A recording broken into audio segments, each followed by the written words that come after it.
Today, whoa, you're already looking very defensive, but today, we are here to tell you why we just can't say if Tears of the Kingdom is better than Breath of the Wild yet. A lot of people have been rushing to proclaim this is the best game ever, or this is far superior to the Breath of the Wild. We have some reasons about why we're not doing that yet. Yes. So we'll get to that a little bit later on. Yeah, we also have a really fun story time today, sharing a not so fun memory about a cursed Nintendo Minute video that we shot with Capcom. Wasn't fun in the moment, I'll say that much. Wasn't fun in the moment. Funny-ish when you look back on it. But we've been playing a lot of Street Fighters, we've been thinking about Capcom. Right, Street Fighter related. On the brain. That's right. We also have our big predictions for the PlayStation Showcase, which by the time you're listening to this has probably already happened. But you can go back and see how we did. Yeah. Retroactively. Retroactively see if we were right or wrong. But yes, big week for PlayStation, so that's right. Exciting stuff. As always, everything on this channel is made possible by our wonderful Patreon subscribers. Thank you so much for all of your support. If you'd like to join us, we're at patreon.com/KitandKrysta. We have a great new perk, which I learned is actually not available to all Patreon creators. We're in some test group form. We're the fancy group. Which is the free tier. Yeah. And we've seen a lot of people join at this free tier. Again, I have a feeling there's a lot of people out there who are curious about Patreon, but are just a little bit apprehensive for one reason or another. And this is the perfect way to get in and try things out, see what it's like for free. Yeah, and you do a lot of our Patreon posts. So the free tier gets access to the posts, as well as getting access to vote in our weekly polls. So there's still quite a bit of activity you can do even in that free tier. And then you can check it out, see if you like it. Maybe you can join us at our next tier, which is only $2 a month. Right. So there's a way to keep the free train going. We do have a free trial on our most popular tier, which the free trial will get you more than the free tier. It'll get you some early access, but it only lasts a week. So again, a lot of ways to get your feet wet in the Patreon pool. Yes. Before you jump in. Yeah, it's a good time though. We have a great time with all of our wonderful Patreon family members. We also have been doing really well on our Japan goal of going to Japan this year and creating all sorts of fun content in Japan for all of you. We've been doing this through Super Thanks and Super Chat. We were streaming last week. We did some more Tears of the Kingdom stream. You played and did a great job, and so many wonderful people came through and sent us a nice super chat to go into our Japan fund. And so many people ask, like, can I see the Japan thermometer? The thermometer. The thermometer is right here. So here it is. Right here. Fresh off the presses. Yes. The thermometer is going up as you want it to. Yes. Every little bit gets us closer to Japan. That's right. Yeah. The good thing is that we have upward trajectory. Yes. So that's important. And thank you so much for all of you who have been supporting the Japan Fund. And we're going to be doing more streams and more stuff, but you can always leave us a super thanks right here on YouTube. Yeah. Yeah. We have a bevy, dare I say a bevy, of Tears of the Kingdom videos, which are out and are coming soon. Out as of last week is our Zelda Bingo video. Yes. Which if you haven't seen it, you should go back and check out. No spoilers. But we just go around. It's bingo. How are there spoilers? I don't know. One of the bingo is to finish the game. That's not it. It's a spoiler-free bingo, but it's full of very interesting, fun, zany things that can only happen when you play a game of bingo in one of these games. Right. So. And then two other videos we're recording today. We have FOMO. About some of the videos, some of the TikToks we're seeing of people making crazy stuff in Ultra Hand. Yeah. If you don't know what FOMO is, it means fear of missing out. So you don't need to explain. I'm just gonna lay it out there. Jeez. I bet one person out there doesn't know what FOMO is. They do. And it's you. It's not me. So congratulations, you found out. But we have found a handful of Ultra Hand things that we think we can do. Like some of them are so far beyond our capabilities. Yeah, it's some of these are too complicated. It's just a no. Yeah. But we found a handful. It's like, yeah, we think we can do this. Yeah, we're noted noobs at anything Ultra Hand or just anything in this game in general. We're kind of bad at it. So it's going to be fun to see if we can recreate some of these things. Some of them look pretty straightforward and they don't require a lot of, ridiculous materials. But they're all really fun, and I'm really curious to see how we do and if these things if a noob can build it and it can work. I'm just curious about that. So yeah. That's going to be fun. So you can check that out soon. We are also getting in on the Korok abuse. We're excited for that. I'm a little conflicted. You might be excited about it. I'm a little conflicted. We're not setting them on fire. We're not doing other nasty things, but we are launching them into the sky. And we're going to do it in a competitive way. Yes. There's a challenge to see who can launch the Korok the furthest. Right. We have a couple different Korok locations that we've picked out. Obviously, a bevy, as you said, of Zonai materials that we can use for this challenge, and it's just your imagination and your ingenuity of launching these Koroks into space, eating them into space, as we say. You are not on the challenge board yet. For the whole year, all of 2020, we have not done as many challenges as we did last year, but you're getting shut out. I'm getting How do you feel about this? I feel the pressure, guys. I'm feeling that I need to take a win home to my Krystopians, my loyal, wonderful Krystopians who have been. They might not renew their season tickets if you don't get a win. I know, okay? Exactly. I really feel I feel like I got to sports hard here. I got to sports really hard, as hard as possible. So we're gonna see how we do. Hopefully, the Krystopians get back on the board. I'm gonna try really hard. I'm really bad at these, so we'll see how it goes. So there's some videos you can look for. They're already out or coming out soon. Before we get into our great story time about this horrific mishap with Capcom. Let's take a moment to say this episode is sponsored by Factor. Thank you, Factor. Yay! During the prime spring season, you need wholesome, convenient meals to energize you for warmer, more active days and keep you on track reaching your goals. Factor's America's #1 meal, ready-to-eat meal kit can help fuel you up fast with ready-to-eat meals. We love Factor. We do love Eat this Factor. all the time. We do. We have been eating Factor. It's super convenient. It comes ready to eat. All you have to do is pop it into the microwave. 2 minutes? Yep. You're good to go. And it's all very healthy. You could pick, if you want to do vegetarian, if you want to do keto, protein. Yes. All of that stuff is available for you to select and customize your meals. And they're delicious. That's the main thing. Yes. Is that they taste really good. And every week there's more than 34 different meals to choose from, so you can keep it fresh if you're going over an extended period of time. Yes. And, Frank, it's a great way to save money. It is. Going out is expensive. Ordering delivery is expensive. Yeah. Somehow going to the grocery store has become crazy expensive. It's also very expensive. So this is like the solution to all of this. Yeah, and you're not wasting anything because it's all like, pre-portioned. Everything is done for you. You're not going to the grocery store, buying stuff, and then wasting Exactly. it.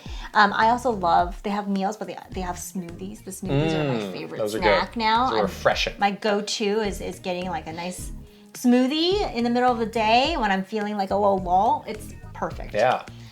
So head to factormeals.com/KitandKrysta50 and use code KitandKrysta50 to get 50% off your first box. That's code KitandKrysta50 at factormeals.com/KitandKrysta50 to get 50% off your first box. 50, 50, 50. Wow, Yes. That's a lot of 50s.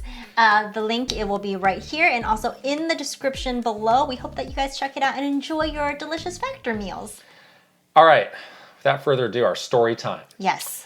So this is a story from 2017 regarding the game Ultra Street Fighter 2. Because again, Street Fighter 6 is just around the corner. Street Fighter is on the brain. On the brain, and this was something we could never forget because it was awful. It was really embarrassing, and it was pretty bad. So this is shortly after the Switch launched. I think this game came out like early summer. Right. I actually remember playing this game, Ultra Street Fighter 2, in the taxi to E3 2017. Oh, wow, okay. After the Switch had come out. So I remember this very vividly. Yeah.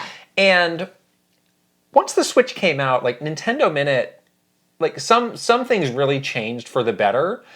And one of the things that changed was we got a lot more third-party support. Yeah. Because not only were there more third-party games, but the just interest around the platform made the third parties start to ask, like, hey, like, you have this show, could we do that? Like, what else could we do to get people seeing our games, talking about our games? Yeah, exactly. We were like in demand at that moment in time. Yeah. Which is kind of nice because throughout the Wii U era, we were not in demand at all. No one wanted to talk to us. Yeah, we had like a handful of third-party, where we'd have like a guest or get a game early. It was few and far between. So this felt like, wow, this is like a huge opportunity for us. Yeah, and also you're a noted Street Fighter 2 like super. Don't say it. What are you gonna say? Super fan? Oh, super fan. I thought you were gonna say like expert or something. No. I mean, you are actually esports quite legend. Good. You're quite good at this game. But you're also like, this is a game that you I do love Street Fighter. Yeah. And we're genuinely excited to do something with Capcom and do something, on Nintendo Minute for a game that we were both like really excited about. Right. So, we worked with our licensing team to talk to Capcom, found out they were interested. We were obviously interested. So like, great. They've got this great new game coming out. They're going to have them do a full episode on Ultra Street Fighter 2. Sounds awesome. Yeah. So what we were going to do is they were going to send their product manager, who's sort of the person in charge of, all of the marketing for the game. He was going to come out and we were going to play a bit, talk a bit, very straightforward sort of conversation while we play kind of format. Yeah, and they were just going to come to the Nintendo Redwood City office where the Nintendo Minute studio was. Capcom was just down the street at the time, so it was very convenient. And in our heads, like a very sort of controlled environment. It wasn't like we were going on the road to a trade show or doing something really complicated. We were going to be in our home studio. Home field advantage. Home field, so we thought. Home field advantage. So we were feeling like pretty relaxed about it. It was a pretty big third-party episode, probably the biggest we had done in a pretty long time on Nintendo Minute. But it felt good. Like we're going to get a guest that we both know and like, and they're going to come to the studio, so we kind of got our stuff set up, and everything was feeling pretty solid. Yeah, and we record the episode. It goes really well. The guest is very charming and easy to talk to. The game looks great. We each kind of play each other. Most importantly, I win. You win. I win. Beat all of us, of course. That was wonderful. Yeah. And we wrap up. We say our goodbyes. And he goes out the door, and we think, well, there's another great episode in the books. Yeah. Let's ship it off to producer Steffi at the time, who was shooting and editing. We're all like, our job is done. Yes. Yeah. Exactly. So we're feeling good. Everything's great. So we thought. So we thought. So then producer Stephanie kind of comes over to us, like maybe an hour or so after we're done, and she got this kind of sheepish look on her face. And you already know that look is no good. Yeah, something's up. Something suspicious is up. She looks pretty worried. Yes. And she goes, we actually didn't record the footage of you playing the game. Yeah, so this is like an all-time worst case scenario. And something that is pretty terrible to happen during a Nintendo Minute episode, because as you guys know, we do not script any of the episodes. Everything is just in the moment. And to lose that initial reaction and all of the gameplay is a big deal. Even if we could recreate it, it never would be this good as the first time, you know? But then you start to think like, well, now we have to tell the licensing team that we messed up this opportunity that they helped to arrange for us with a very valuable partner. Yes. And there was just like this endless cascade of problems. Like, oh no. Yeah, so it's like, this is actually a huge problem. And I think we also talked kind of very briefly of like, we obviously still have the footage of us talking with the guests. Like, is there some way we could recreate the footage? Yeah, without them coming back. Like, could we fudge it that way? And we decided, I think very wisely, like, no. There were so many like specific things or timing things that we would never be able to match and it just would look weird and maybe be worse. Yeah, people would be like, what are you talking about? Like, this is not what's happening in the game. So we decided then, like, no, we can't do that. So we just kind of swallowed our pride and asked them to do it. Asked them to do it again.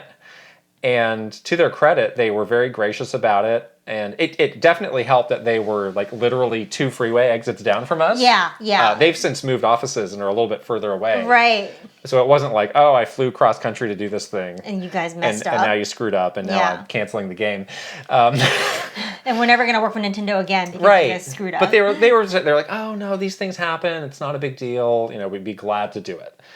So we're just like, it was a huge relief. So we come out, do it again. It's just as good. Yeah. There are times like where we've had to do things again for whatever reason. Not a lot. And it's like, it is hard to recapture that initial... It's hard to recapture the initial, magic or like your own initial feelings towards something. Experiencing something for the first time. Right, exactly. But in this case, I think it did come through as pretty close to the original. I think so too. I was really worried about that because that's one thing that was really important for us to preserve is that like genuine, authentic reaction to things. And that's important to us.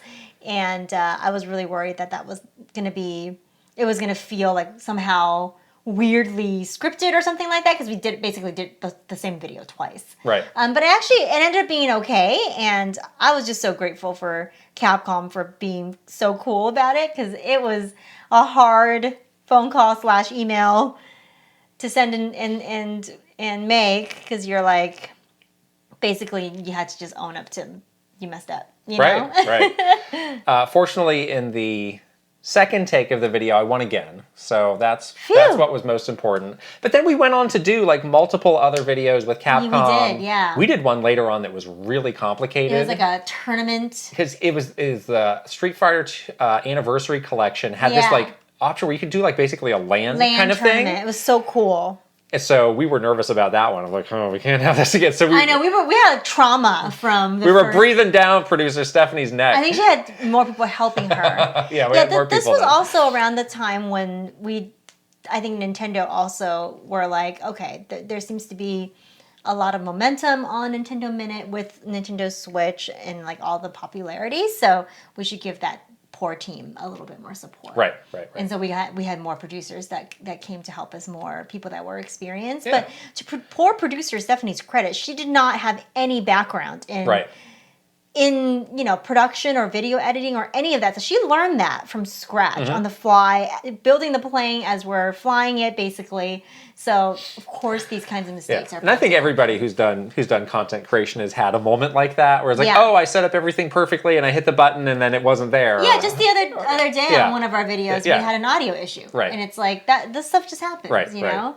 It definitely was not ideal to have it happen when we had like a guest. But I think we were able to like come around on it and definitely like learn to like have a better checklist or whatever before we started shooting videos, and you learn from your mistakes and stuff. But it's pretty embarrassing in the moment, and glad to know that we're still friends with Capcom. They still invite us to like all their stuff.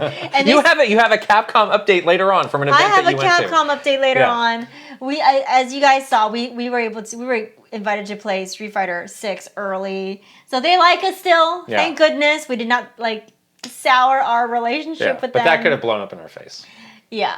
So grateful that it all worked. Yeah. Let's move on to our Never a Minute segment. And this week, we want to spend a good chunk of time talking about our predictions for the PlayStation Showcase. Yeah. Which is happening on Wednesday afternoon. We record this episode of the podcast on Monday. So by the time this episode airs, the showcase would have also aired. Right. So we'll see how right or wrong we are. Yeah. So PlayStation put out their blog posts, as they typically do, about this PlayStation Showcase, just letting people know what to expect. So I'll just read that just so we can get started here. The show will run a bit over an hour, focusing on PS5 and PSVR 2 games in development from top studios from around the world. Expect a glimpse at several new creations from PlayStation Studios, as well as spellbinding games from our third-party partners and indie creators. Spellbinding, that's a cool. So, just a couple sentences, but there's a lot there. It feels like it's going to be big. And this is all from our good friend Sid Schumann over at PlayStation, who we love. Yes. So I agree with you. Like, typically when there's a big event like this, I think when we do predictions, it's like, well, we know like what typically goes into one of these in terms of the amount of announcements. So like, we're not just like listing 20 impossible things. Right. In this case, though, anything is possible. I think this is an event where you should not limit your expectations. I think so too. I mean, they did not tell us to manage any sort of expectations there. They seem to almost want to heighten those expectations with that statement that they put out. So that's kind of exciting, actually. I think they're going to go absolutely buck wild Yeah. with this event. And I think, like, in terms of, because, you know, this is basically their E3 show. I was just going to say, no one's going to be at E3 this year. Right. So this is their summer announcement. Get it all out there. Right. Yeah. And so, and they really don't do these showcases very often. Right. Like, they might do it, like, once a year. Like, they'll do the State of Play, and those are typically smaller and fine for what they are. But in terms of the big PlayStation showcase, like, this is the big daddy. Yeah, this is it. Like, this is where they make the biggest of their big announcements. Right. And I think, you know, they've been pretty quiet for most of the year. There hasn't been too many PlayStation, you know, sort of after God of War last year. It's been pretty chill. And we don't, I mean, so we know Spider-Man 2 is coming. Beyond that, like, there's not a lot of first-party games that we really know about. That much about, yeah. So this is a big chance for them to just lay down, you know, well into the future, what they've got going on. So and I think they will, too. I just wrote down, like, because there's always, like, you know, what are we trying to accomplish with an event like this? Here's what I wrote down. Assert the PS5's dominance on the industry for the second half of its life cycle. Yeah. I think that's what they're trying to do here. I think that's absolutely what they're trying to do. Now that, again, we've been talking about how, you know, PlayStation or PS5 is doing really well now. It's on, like, really solid footing in terms of supply. The demand is still there even after this sort of long stretch of time where the supply was pretty shaky. Like, they are every month, like, catching up to those Switch numbers. Oh, yeah. They're already in a great place. They did their best working through those early issues, which everybody had to manage with those. Right. And it's coming out strong. It's their industry to lead at least until the Switch 2 comes out. Right. Like, they're going to be on top. Yeah, they have a huge opportunity to basically be like what everyone's playing this back half of the year. After Tears of the Kingdom has waned, I think everyone's probably going to be switching over to some PS5 games. Yeah. Because they're going to have a lot. Yeah. So let's get into some of our specific predictions. I have a number sort of ranging from really obvious to more long shots. Where do you want to begin? Let's do the obvious ones first, because I think I might have some of the obvious ones as well. Okay. So we can talk about those. Great. I think the most obvious, and it's like, this is like not even going to get people excited at all. Like, they do have two big games coming out like within weeks of this. So I do think we'll get like some sort of a reminder or like a final launch trailer for both Street Fighter 6 and Final Fantasy 16. Yep. Because it's like, hey, we're talking about the stuff that's off in the distance, but don't forget about these two huge games coming out. We have your attention. Like, in a matter of days. Yeah. I also think potentially there might be a Final Fantasy 16 demo. Oh, that gets dropped that same day as the showcase. That's a good one, Just to get people, like, again, just hyped for it. I mean, we're playing Final Fantasy 16, guys. Yeah. But I'll play a demo. That sounds great, you know? So especially they do need to win some people over with the battle system. Exactly. So, like, just get them in while you have their attention. Yeah. You know? Yeah. But I agree with you that they'll probably do some lead in or something like that with some of the games that is, like, literally right on the horizon. Yeah. The other thing that I think is like a no-brainer is that they'll have sort of a first gameplay reveal of this new Mortal Kombat game, which just got announced, Mortal Kombat 1. I was actually thinking that this game would be announced there. Mm-hmm. But that was the one that got announced in that weird investor meeting, right? Well, they're doing this sort of 1-2 punch where they put out sort of a cinematic trailer last week. I did see that, and they haven't released the gameplay. So that's a good, you know, way to follow it up. Yeah. That game will be absolutely massive. So, yeah, I think that's a pretty safe bet that we'll get that. Mm-hmm. Yeah. Next. Spider-Man. Should we talk about Spider-Man? Let's That's talk, kind of the elephant in the room here. Right. That is a game that we know the existence of. I think we're going to get the launch date. That's going to be fall, probably October. Well, there was a voice actor who may have gone off script a few months ago and said, October 20th? I think they said September. Oh, September. Was with sort of the big marketing ramp up starting in August. But yeah, definitely sort of that early holiday. Yeah, but I think we're going to get an actual date for this.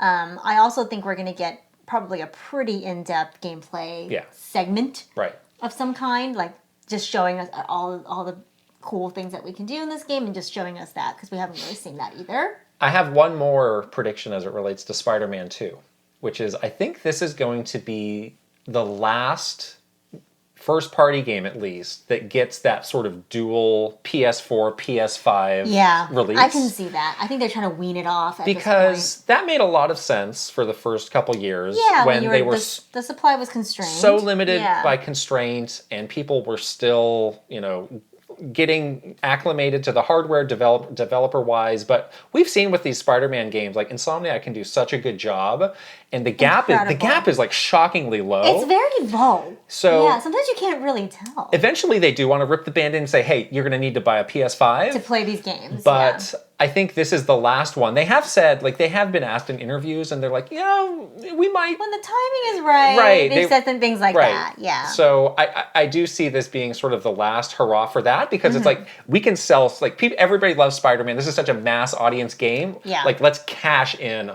on Spider-Man. And they should. Right. They should. And we know, like, these games are so expensive now, specifically on PS5. Like, they need to do stuff like that to recoup the crazy investment. The costs. Yeah. Right. Their development costs are probably sky high through the roof. Yeah.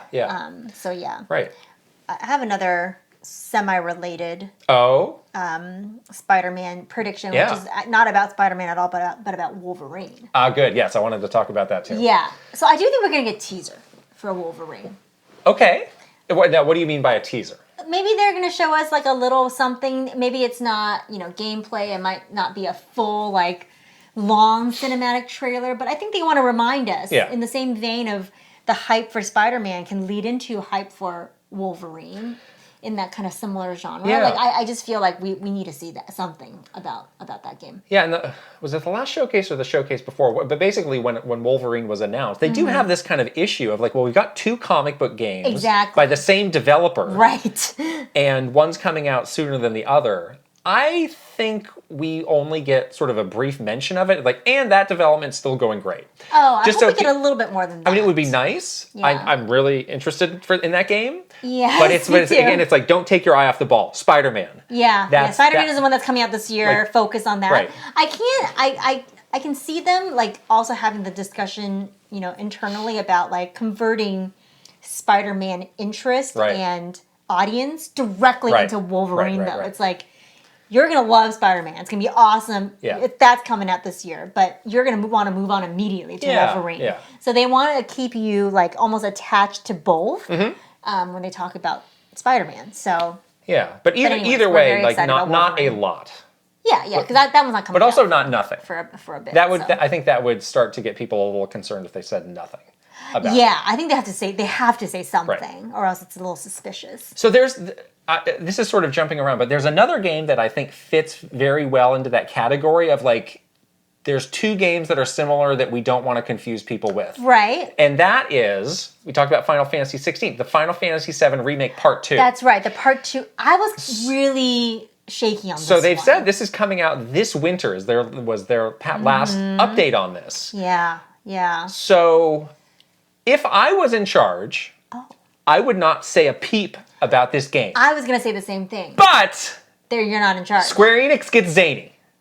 Square Enix they do some zany stuff. They want to show you 25 farm sims. They're going down with the ship, investing in these NFTs. They like to zag a lot. So I think this is a bad idea, though.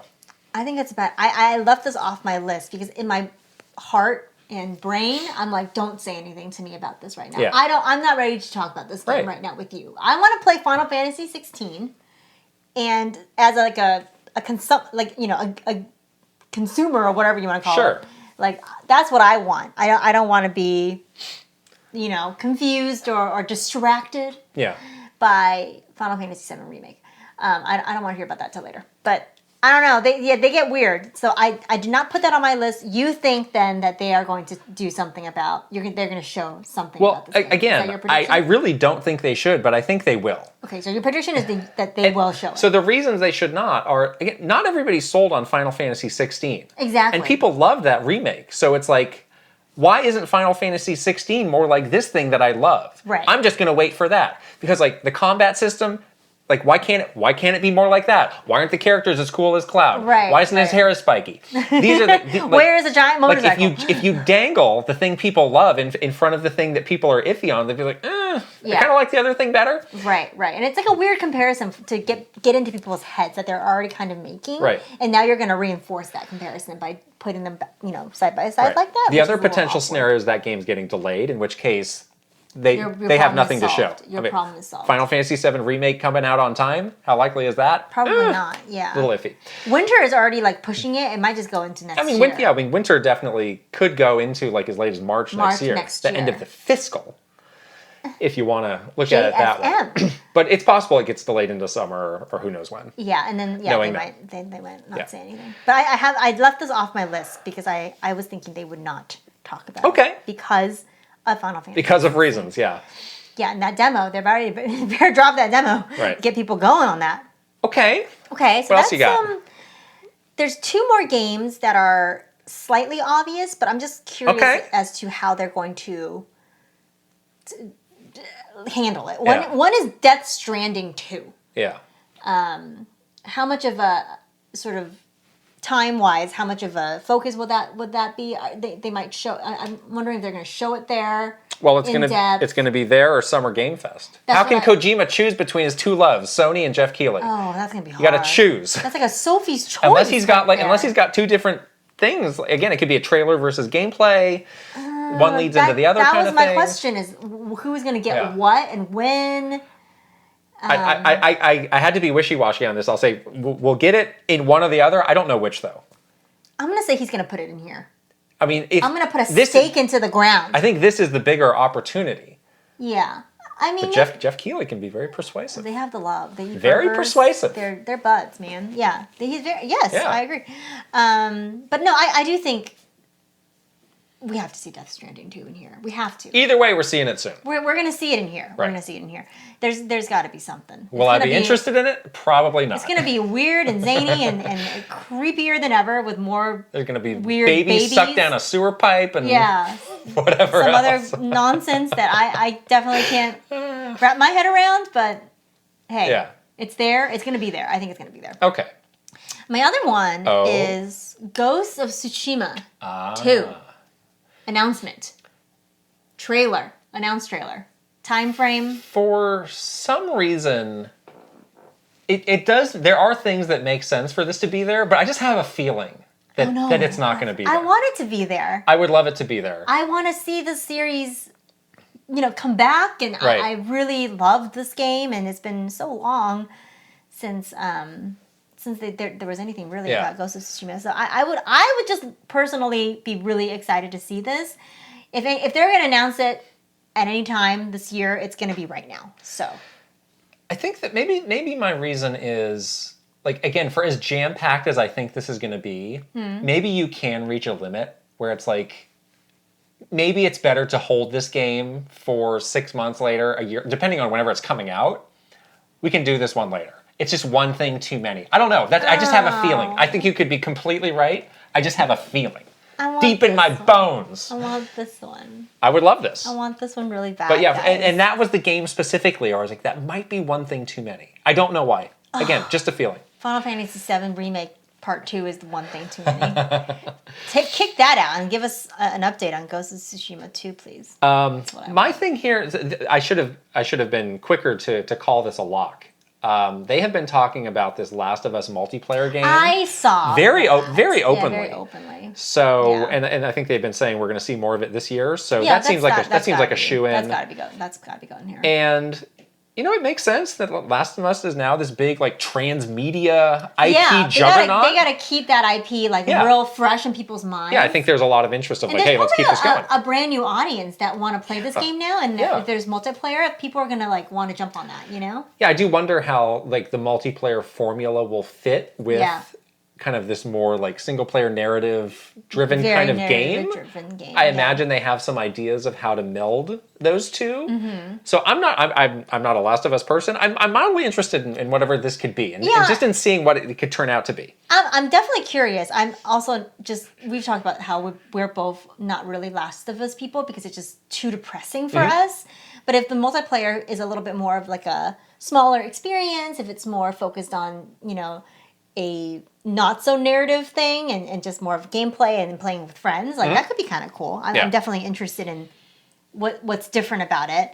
But there's been so many of my friends who are not into video games that watched Last of Us, and they're like, I want to play That was so big. I want to play this game now. Right. I'm so curious to check this out, but I think a multiplayer experience would be like the perfect way to get those people in. Yeah. So Yeah. Yeah. What else? God of War DLC. Oh. I have that on my list. Okay. As pretty likely. That game ended on such like a just open-ended, like, you know, more things are going to happen in this world kind of thing. This might be the end of the Norse mythology storyline, so they probably will do one last push with DLC, you know, get all that in, and then probably move on to the next, whatever the next God of War is going to be like, the next, you know, mythology for it. Yeah. So I could see like one last push. Maybe it's a very low-key focused DLC, because that was very surprising to us how you play so much as Loki in the game. Yeah. So yeah, I wonder if that is on the table for this year. Yeah. They have said they're doing a God of War TV show. Yeah. I think with Amazon Prime is the partner for that. Nice. I don't get the sense that's super far along. Again, knowing they're trying to line these things up, I wonder, I agree there probably is that DLC, and I think it's Atreus focus. I wonder if they say, let's wait and try and line these things up a bit more and make the biggest impact possible. Yeah. I do wonder about the timing for it. I mean, they obviously have seen so much success from this sort of multimedia approach, like we were just talking about with Last of Us, so I can see them being very like formulaic about it and saying like, yes, this is what works. This is how we get people back that have played the game last year, or new people in, and have this, you know, game aspect of it as well. But I feel like they're sitting on some DLC, or we got DLC coming soon. Yeah. So I think it's perfectly reasonable that it could be there. I wouldn't be shocked if it wasn't, though. Yeah. So speaking of these TV shows, remember we talked about the Twisted Metal TV show and how it was so strange that there had not been a Twisted Metal game for so long? Yeah, you think it's to coming support back? this? It just continues to make no sense that they would do this without having any aspiration of that being a game. Like on its own, like that's just a failure waiting to happen. It's a weird franchise, a Twisted Metal TV show. Because like, how popular is Twisted Metal? I mean, it was so big, but a long time ago it was. No one remembers so big. that, do they? I feel like I certainly do. I mean, you do, but like you're like one. So I'm wondering if you could get a new Twisted Metal game, and I have a specific developer in mind. Oh. Which is Housemarque, which is the team that did Returnal, and they're sort of pretty well equipped to make these sort of more arcadey, actiony types of games. Sure. And I do think there's some ways that you could evolve the gameplay for that. It's like maybe it's like you're in the car, but you can also get out of the car and do some stuff out of the car. Like that could be cool. I think they need to evolve it, because it feels a little bit narrow and dated now. Absolutely. Because it's old. Yeah. But I just can't believe that they're just like, yeah, we're just going to do a Twisted Metal show without having a Twisted Metal game for like 15 years. You're like, I'll be fine. We'll just play the Lens song again and again. Oh, the Lens People song. will The love Lens it. song is very good. I wonder if it's almost like a series reboot. Yeah. In a way for them with this with Twisted Metal, because you know, maybe there's some sort of weird strategy about not having a game, because they want to maybe just reshape what this IP is like in people's brains. I have no idea, but it could have just been like, yeah, we just need to make some money. Who wants to buy an IP? Twisted Metal, it's cheap. It's Here cheap, you go. and we don't care. We're not going to do anything with it, but you can have it. You can have Yeah. it. Yeah, who knows? But I'm going to put that out there. I think there's enough possibility there, and again, it's just so weird without it. Yeah. I do think we're going to also get some like more smaller indie-ish kind of games. I feel like they said right there. Yeah, they did say. But I do wonder what that's going to be like. You know, there's a few sort of, they have like a few indie darlings as they had in the past. Like the Kina game, and Sifu is another one that I think people really like. I wonder if there's something along that scope that will get announced. It might just be like a brand new game that we've never heard of, not one in a series. So TBD cool indie darling, new indie darling. Well, that's a pretty bland prediction. It's a new indie darling. Is it another cat game? It's probably another cat game, you guys. People love cats these Don't let days. the cat get its face eaten off this time. Maybe there's another cat game. I think we're gonna see some cats. We're gonna see some cats. Big prediction, cats. Cats.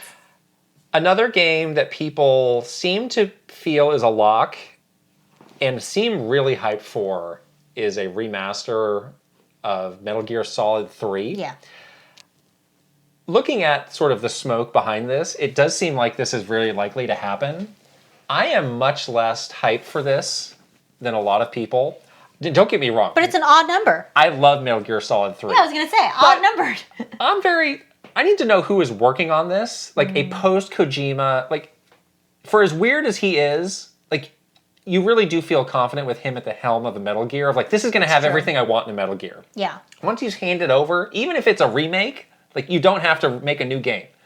Just working with the original material, I get nervous. Mm-hmm. I need to know who it is. Yeah. So it's like, if it's just some, like, studio Konami picked off the street, like, that could really suck. The quality could be a little lacking. Yeah, and I look at, like, how they've been picking picking studios for these Silent Hill games, like, I just get nervous. But if there's some chance where Sony's like, we will partner with you on this, we will give you one of our premium studios to help you make this. Mm-hmm. They have that studio that did all those remakes, like the Shadow of the Colossus remake. That's a good one. I think they're called Blue Point, something blue. Yeah.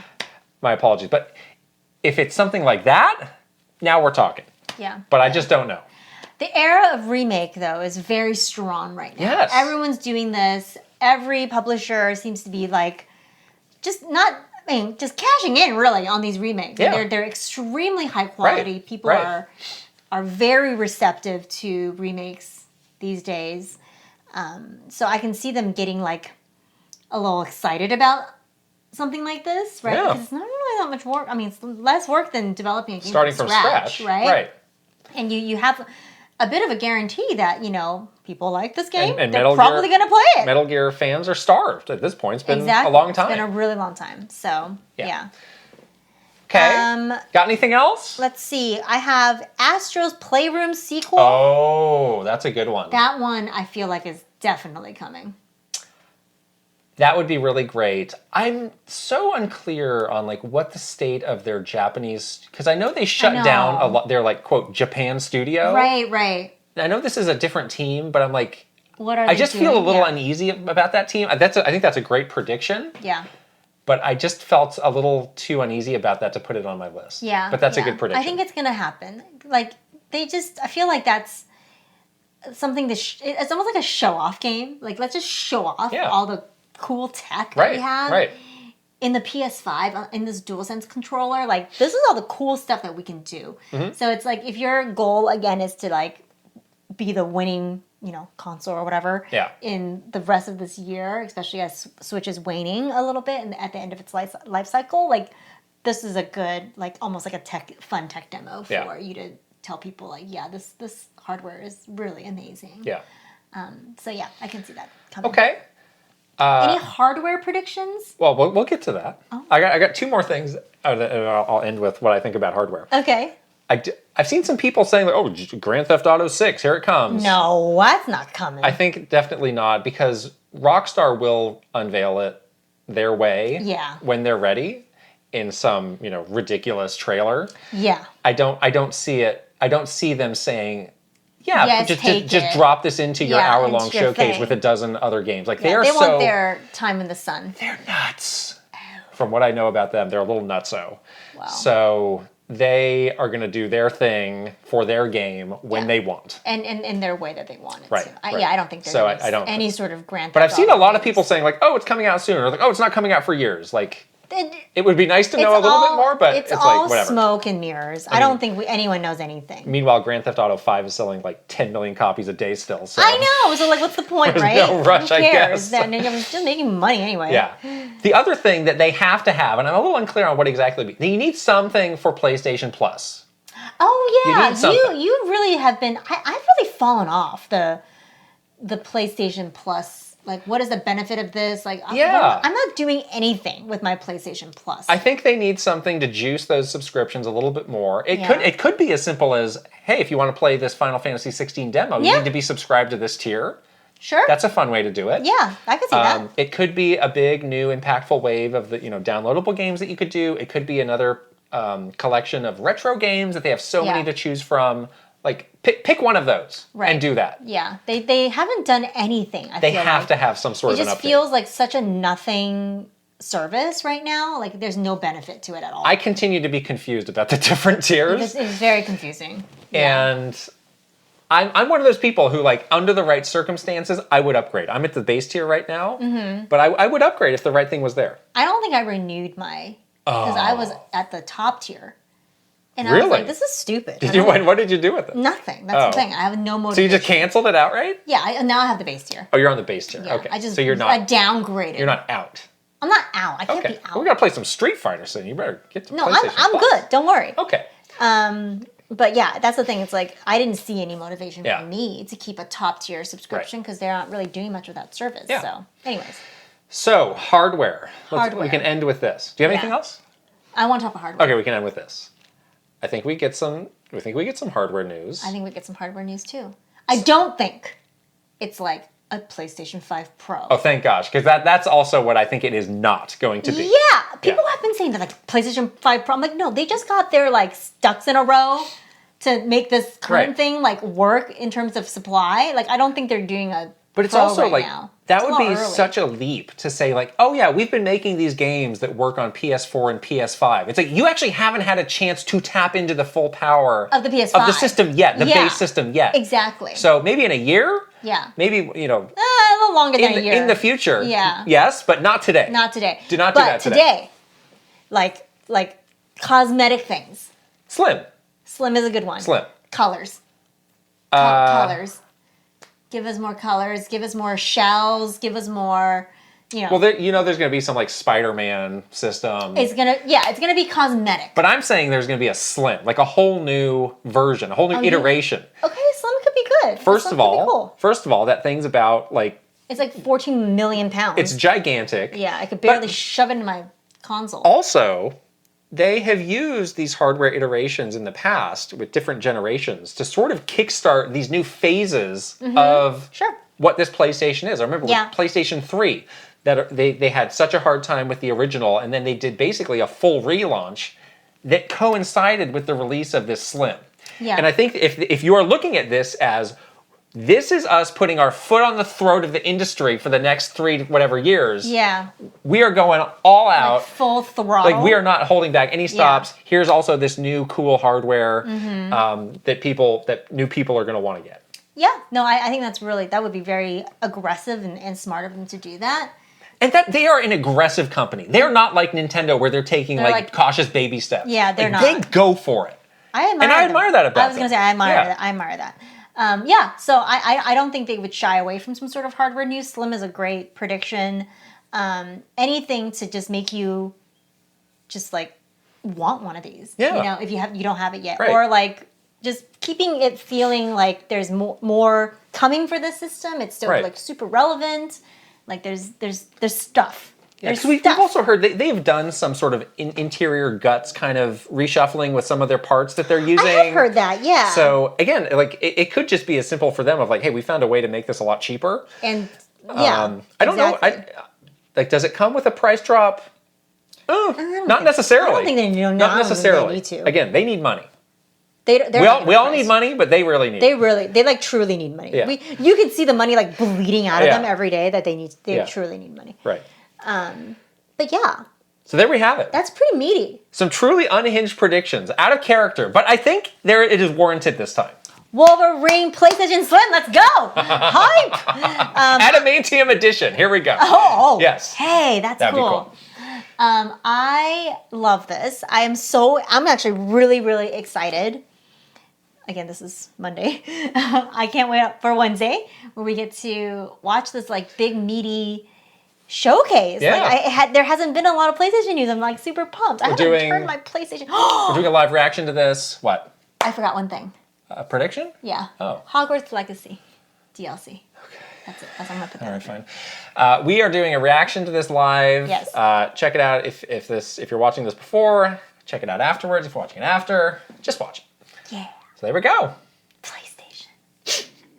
PlayStation. PlayStation. As they say it. PlayStation. Wow, that was a great bunch of predictions. Equally great. This episode is sponsored by BetterHelp. Yay.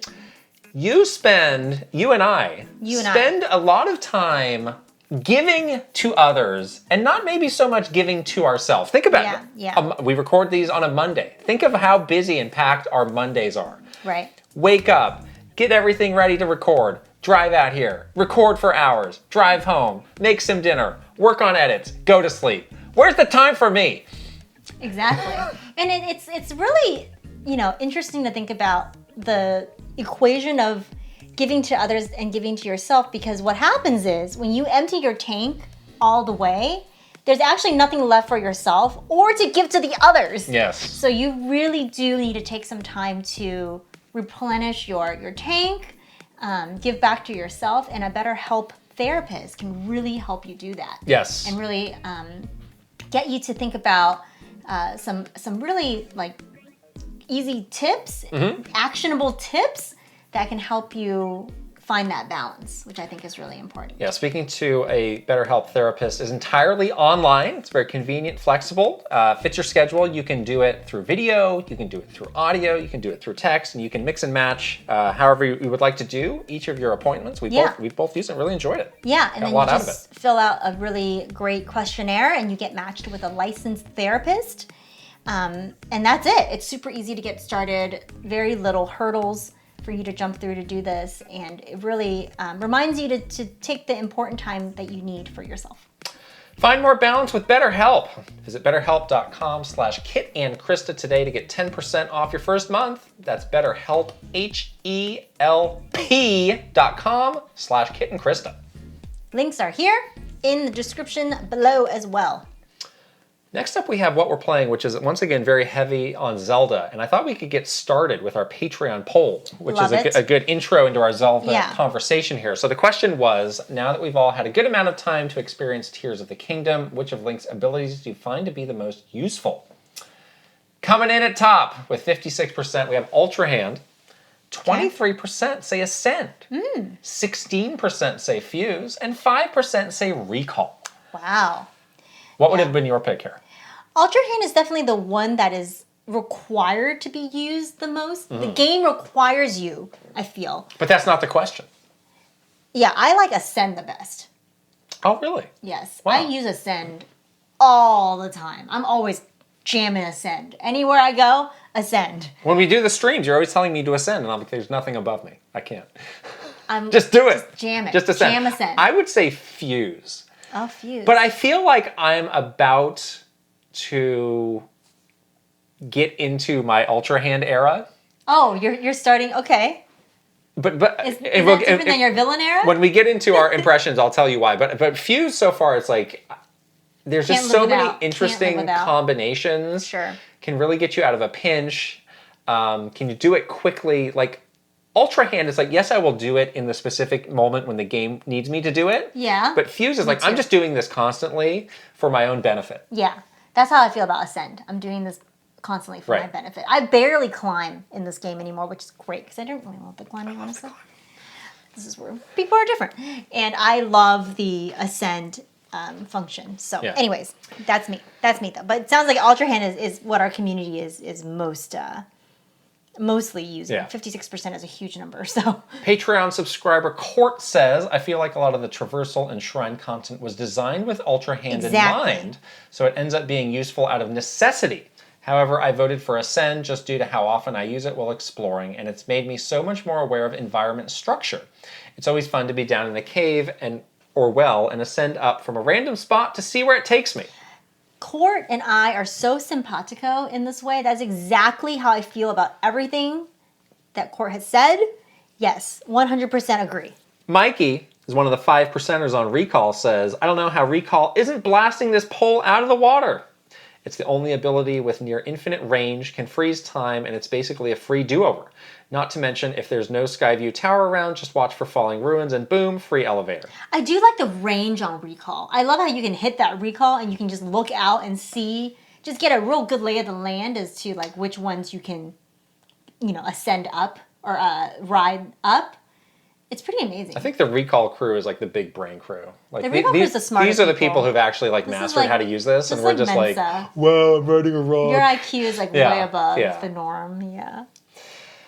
Tay120N64 says, let's not kid ourselves. There's Ultra Hand and there's everything else. That said, every one of these abilities transform how you engage with the game in a far more meaningful way than every ability from Breath of the Wild combined. Oh, dang. Again, shots fired. Last time we had bombs. That was one of the abilities. We can make ice cubes. Cool. We can make ice cubes. Yeah, that's a very good point. Yeah, this is very evolved. And finally, Nava the Maestro says, I use Ultra Hand the most, but Recall is a close second. I appreciate that Recall can rewind any movements done by Ultra Hand. This has come in handy for shrines where I've combined both features to create a moving platform. I'm sure I've not scratched the surface of what can be done yet. That is the next step in the big braining, is like the combination of two things. Exactly. And I think the two things that combine probably the best is Ultra Hand and Recall. So yeah, that's pretty cool. Yeah. Cool. Well, thanks everybody who voted in the poll. Yeah. Let's get into our impressions. So you did something very big in this game last night, you told me. I did. So no spoilers again, but I actually completed my first dungeon. Woo, nice. woo, woo. I'm so proud of myself. It was like I was saying before, you know, I'm using the dungeons and getting those story updates, advancing the main quest as sort of like a big reward for myself, because those are the things that are most important to me when I'm playing this game, are most exciting to me. So I had told myself, I will not do any dungeons until I complete the map. Okay. So that's a big thing that I think that happened to both of us. We both had finally gotten all the towers. Yep, I did that as well. So that means we got our ground map all filled in, and that also means we got our sky map all filled in, which is actually pretty cool. Yeah. Obviously, there's parts of the map many parts of the map that are unexplored, but I was very happy to check that box and like have my complete map, and I was like, okay, I'm ready. I'm ready to go to my first dungeon. I hit up the Rito village because I think that's what the game wants you to do. I could be wrong. I did go back I don't know. to some of those early conversations, and you're right. Okay. There was a conversation I was like, did I imagine this? With Pura who says, you might want to start there. Yeah. And again, it's very throwaway. In my way, I just blast through the dialogue. Yeah. Sometimes they get too much talking, and I'm ready to go. I know. So I completely missed that. Yeah, yeah. But yes, that does seem to be where they want you to go.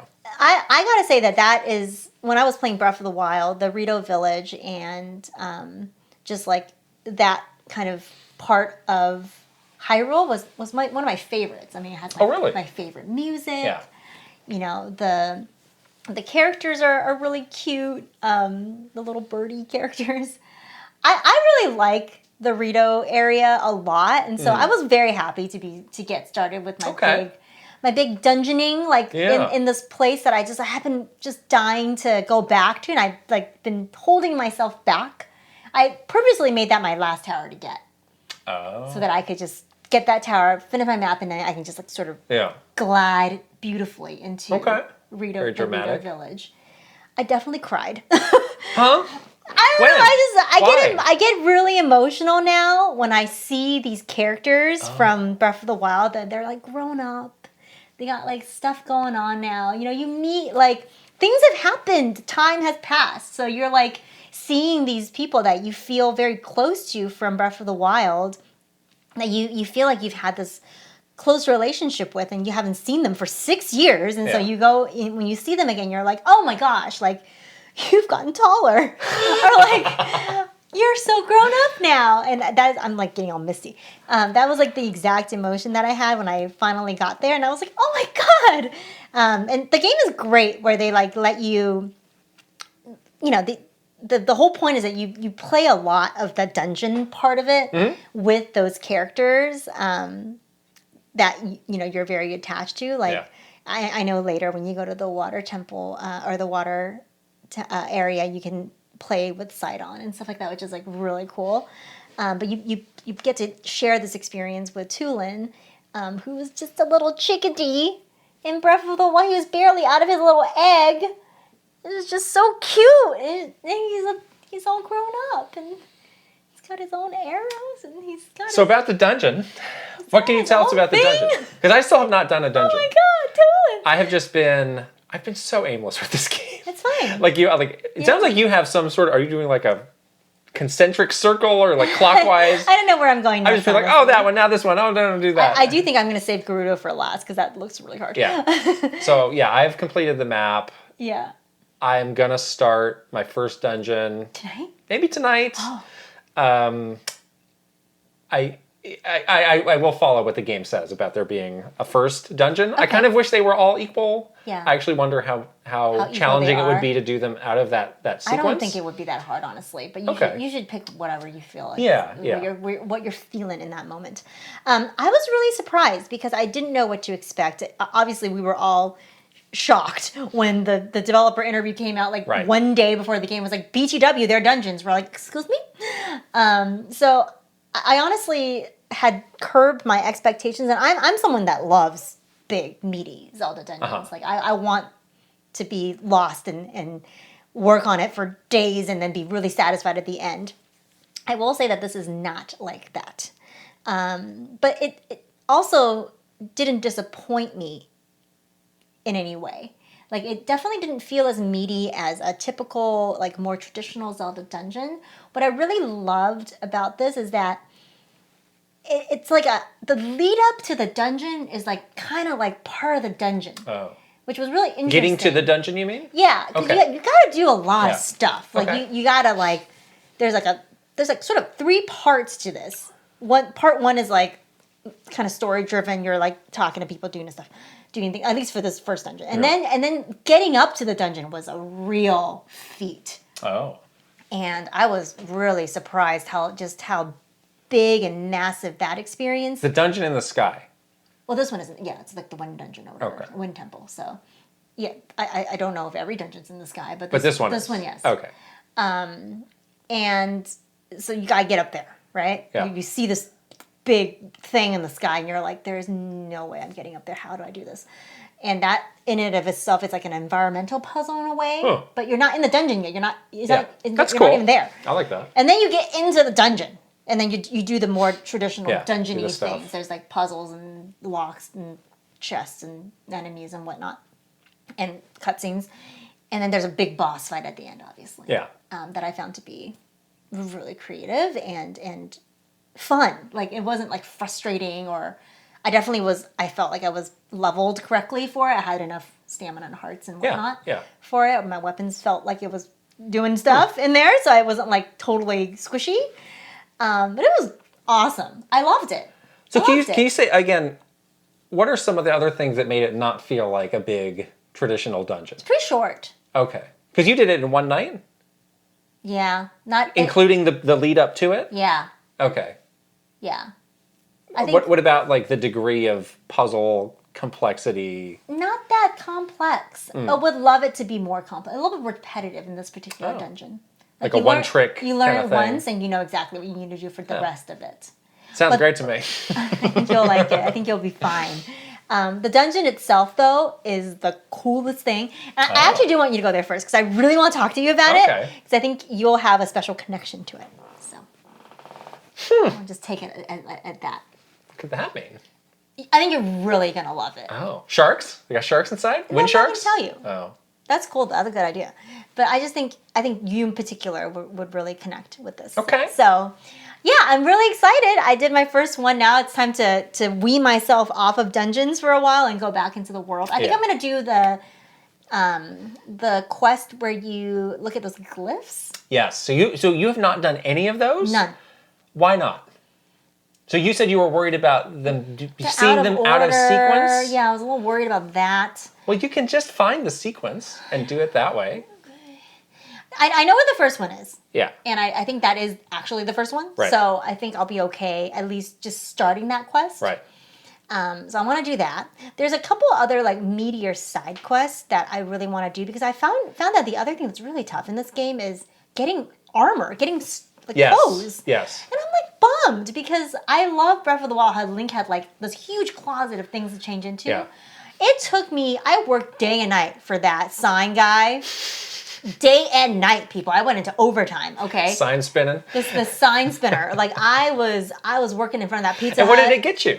Well, I had finally saved up my pennies, my rupees, for at least for part of the the outfit in the Rito village, the cold. Oh, you're a sucker. You can't get that. I needed it because it was so cold up there. I needed it. All the good stuff's in these random caves. Oh man! So the other thing that I found out when I was on my journeys is that you do get to one of the side quests is you meet up with the editor of the Lucky Clover Gazette. Yeah. And she has a cool outfit, which is like a cool armor set that she'll give you if you do the quest. What does it look like? It's like a frog suit. Oh. And it makes it so you stick to walls when it's raining. Oh. And it looks so cool. It literally looks like a frog. Like a Mario frog? Kind of, but black. Like a Greninja. Like a Greninja Link. Okay. Which looks really cool. So I was like, oh, maybe I'll try to like... And all you have to do is go around to the stables and like gather tips and stuff. And I have so many of those shrines around there unlocked. Yeah. I can probably pop around pretty easily. I got into one side quest for the like fashion maven who was missing. Yeah, and they marked in my map like, oh, she left some stuff in these places, and it took me into this really big cave. Oh. And eventually it got me the rubber armor that's anti-electricity. Oh, that's kind of cool, like a rubber suit, basically. Yeah, which is useful, but yeah, it seems like most of the really good armor is just tucked away in a random cave. Or it's like some sort of big long quest. So you might not agree with this. I think if there's one thing you want, just look it up, and because otherwise you're never going to find it. It's like I wanted the climbing gear, so I looked that up, and I was like, and I got 2 pieces of that. I'm like, I'm good for now, kind of with armor, and I'm still scanning amiibo too. I know. I need to scan some. My amiibo are all here in the studio. I have such bad luck scanning the amiibo. Oh, really? Like I got one that was weird, and I got like 1 or 2 other things, but I scan these all every night. Damn, that's a lot of gameplay time. It's a lot of amiibo. That's a lot of time that you're spending just doing that. Like that's eating into your gameplay hours. Like, give me the stuff already. You're gonna be up all night scanning amiibo. I know. We've both been staying up too late playing this game. I'm exhausted, you guys. My sleep schedule is so messed up. I also had the big birthday weekend this weekend. Yeah. And I felt bad because you were texting me about Koroks last night. I was texting you about work. About this stuff. Yeah. And I did not. And I usually am very responsive. Yeah. I did not respond to you because I fell asleep. I guess she hates me now. And I fell asleep at like 8 o'clock. And I woke up at 10 p.m. But not on purpose. No. Like you didn't get into bed. You just passed out. passed out. And then because I was so tired from the night before staying up playing this game. And then I just continued. I literally like fell asleep with the Switch on my couch. And I woke up at 10 o'clock and I was like, gonna finish this dungeon now. Oh no. Literally was in the middle of it was insane. My brain, I don't know. I need to get some sleep. Guys. Oh my gosh. So good though. So good. So for me, I also had sort of a little mini goal of filling out the map. So I've done that now. Awesome. So I am going to do that first dungeon, but I recently got the auto build, which is sort of I need to do that. The last ability that you can get. And I wasn't actively seeking it out, but I was just going through like videos for the game. And one was like, oh, and this thing's a lot easier if you get the auto build, and here's how to get it. It's actually really easy to get. It's underground, but it's not far from that initial drop point that you go through. And it's kind of an interesting thing to go and get. And I do think this could really change my perspective on Ultra Hand, because I do think some of those vehicles are cool and fun to ride, but it's like, it can be a lot of work to this thing that you're riding, and then like, oh, well now I don't need it anymore, and then it despawns, or it breaks or something, and it's like, or you have to leave it somewhere too. Exactly. So with this, like you can save the build. It remembers the builds, and you can like favorite them, and if you have the parts, it will just immediately make it. So nice. If you don't have the parts, you can use Zonite to just pay for it, and it'll just make it. So there's multiple ways to get it. Wow. And I saw somebody in our Discord shared this video of like, this is like one of the best like just traversal vehicles in the game. It's just a steering wheel with 2 fans that are placed at just the right angle that you can really easily fly around. And they're like, this uses so little battery, because the batteries are hard to fill out. You need 100 crystal things? I did my first couple battery upgrades, but it's hard. How do you get to the forge? Is that underground too? The what? The forge? There's a couple forges. Do you mean the one where you actually do the upgrade? Or the one where you do exchange all the stuff? I need to exchange the stuff. There's one in the Great Sky Island. Okay. There's also multiple of those underground. That's right. The first one It's annoying to get to, though. Like, they make it really annoying to do all the battery stuff, and then you have to go somewhere else to change all that in to actually get the battery. I know how to change. like where to go to change it, but I need the forge because I have It's a lot of steps. I've been holding on to a lot of Zonite. It's a lot of steps. I'm hauling the hundreds of Zonite. I need to go trade it in. Right. So okay, maybe there might be some quality of life stuff that I need to do now that you should absolutely do that. Yeah. I'm thinking back to like some of the comments from reviews where it's like, oh, for the first X hours, like I still hadn't wrapped my mind around how to transition the way I'm playing this game from Breath of the Wild to Tears of the Kingdom. And I feel like I'm on the cusp of that now. Okay. Because it's like... Now you're going to be riding a pod racer? Like I think some people were commenting on this on the stream of like, oh yeah, you're just like hoofing it and climbing stuff. And it was like, well, that's what felt most natural to me. Yeah. And it's like, I could have built this device, but it would have taken me, 5 minutes to build it, and I just ditch it until the next cliff, which feels like a waste of time. Yeah. But if I can have something that I can very easily make, easily remake, and really now does you can really open up the map, quickly get around. Now, this is a whole nother game now. Yeah, that's a good point. Yeah. I don't mind taking a walk, honestly, though, or riding the horse. Like, I'm like hate old the horses. school. Capital H hate. I'm like old school. I love to enjoy the views. But they were also saying like this is super good for underground because you're flying. You don't have to worry about stepping in the gunk. Yeah, that makes sense. I like that idea. Yeah. So you might be sold on this. I'm gonna do that. Try it. I'm gonna do that tonight because that looks like. super useful. Yeah. And you also do get once you get the auto build just pre-made blueprints for stuff. That's cool. Yeah. So they do try. They're trying to encourage you to do this exactly and make it easier on you. Yeah. So it's fun to do an elaborate build of like, oh, let's test this out. But it's also nice to just have like the more simple pragmatic stuff. Yeah, exactly. Like you don't need to build like a semi-truck for every instance, but like having some sort of way to quickly get from point A to B if you know where you're going, like that's because I've not done any of those Korok delivery quests because it's like I don't feel like spending 5 minutes building a thing right now, so I just haven't done any of them. Yeah, so you have a lot. You can do a lot and get your upgrades for your inventory. So that's pretty good. Exactly. I haven't even found Hetsu yet. I've done a lot of those Korok delivery things. Oh, you haven't. Oh, once you do the first glyph, like he's basically like the next thing you'll see. Oh, okay. So maybe that's again. I do need to do some of the early games that the people recommend that you do that I did not do. Right. So so now that you've done one dungeon, are you just going to go like dungeon now, or no?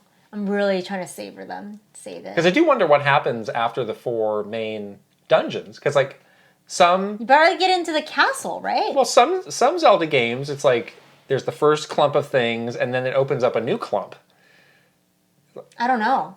I remember in Breath of the Wild, it was pretty much like, then the game starts to wrap up. Yeah. I'm worried that's going to happen. That's why I'm scared to do them. Yeah, that's why I'm in no rush to do those, honestly. I'm one of those people that if I beat the game, that I won't have motivation to play anymore. Yeah, exactly. Like it'll be hard for me to just to keep exploring and stuff? Well, I can keep exploring, but having the dungeons like as a carrot for myself is like a very good motivation. I have a big question for you. Oh. In Breath of the Wild, when you did the dungeon, the Divine Beast shot that laser, which became a real eyesore for my vistas. Yeah. Is there anything like that happens? No. Thank God.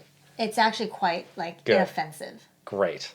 Yeah. That's great news. Yeah. No, it really was ugly, wasn't it? Yeah, it's like I don't need this now. And you're trying to like angle your camera so that you're like not seeing the laser. That was weird. Yes. I don't like that either. Yes. Yeah. Yeah. So let's have this conversation about what we mentioned at the front. So we have seen so many. First of all, people are blowing through this game. I don't know how people are doing this. People are like, they haven't slept at all either. I have 100% of this game, or I've done everything. I've got max hearts, max everything. It's like, how are you doing this?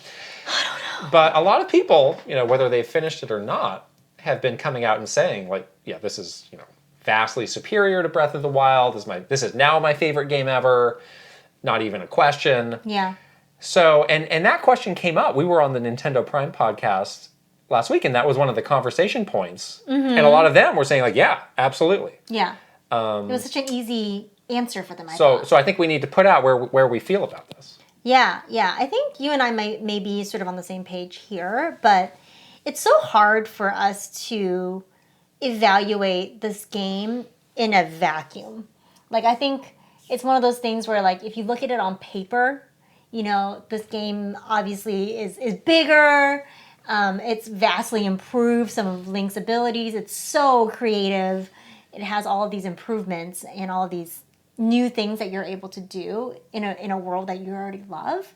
So looking at it just from those pure factual gameplay ways, it's so easy to just automatically say, like, these things are true, which equals this game is better than Breath of the Wild.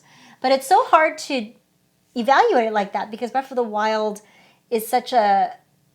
It's mixed in with so many other things. It's mixed in with that, you know, launch for Nintendo Switch. It was during this time when this game came out that really just shocked the world, I think, and was something that none of us had ever seen before for the Zelda series. So, like, all of those sort of non-quantifiable things make it really difficult, I think, to say, like, this is better than Breath of the Wild. Yeah, first of all, we need to finish the game. I don't think we feel comfortable making this declaration before we've properly finished the game. But you're true. It's like on paper, just like head to head. It's like, yeah, Tears of the Kingdom is a better game. I can say that. But when I go ahead and make my updated rankings for myself, it took me like well over a year with Breath of the Wild to know where to put it on my list. And in this case, it's going to be really hard because... Yeah, like you were saying, like that same sense of wonderment of experiencing Breath of the Wild and seeing this transformation of this great series, I don't get that feeling again. No. There's other feelings I get. Yeah. But it becomes very hard to assess, like, rank my feelings. Like, you know? Exactly. I don't know. Exactly. Those feelings that, though, for Breath of the Wild are such a once-in-a-lifetime thing. Like, I don't know if you can ever replicate that emotion, that excitement, that sense of newness. Like, I just don't think that's possible, you know? The other thing that I am struggling with is I'm having a hard time thinking of two games that kind of exist, you know, live in this space of like, it's based on the same world. It's you're revisiting a lot of the same stuff. I almost want to like group these games together. Yeah. It's kind of a cop-out, but for me, it's hard to like have one like without the other. One can't exist without the other. Right. So it's like... I've seen a lot of memes on that too, actually. So like you hear of like... So let's use music as an analogy. Sometimes people will like, well, we recorded these two albums back to back, like in the same space at the same time, and we just released them like a year apart. Yeah. Like that's kind of how I'm looking at this, where it's like these two games share so much in common. Yeah. They feed off of each other. They build off of each other. Yeah, one is the development team was they were like building on the same mindset and ideas that they had. Same development team too. Same people. Yeah, same people. Same ideas that they weren't able to put into into Breath of the Wild, maybe into Tears of the Kingdom. But like, I think if they could have put everything into one massive, gigantic game, like it would be a mush-up of the two, right? Right. So. Basically, what I'm saying is I'm screwed when I need to actually figure this out. I know. It's going to be really hard. So... This is your favorite game. Breath of the Wild is your favorite game of all time. It is. So I think it's going to be really tough to... And again, like I can't think of two games where it's like, oh, the next one was just my next favorite game ever. It's such a weird place to be of trying to assess this. I don't know. The one thing I will say that I really like, so many people when they list like, here's my top 10 favorite games ever. They're all games that came out like 20 years ago or games that they experienced when they were a child. Yeah. And there's a reason for that. And there's a good reason. Because that sense of childlike wonder of like, oh my God. You can't replicate that I'm getting into games for the first time. My mind is blown by everything. I'm having these incredible formative experiences.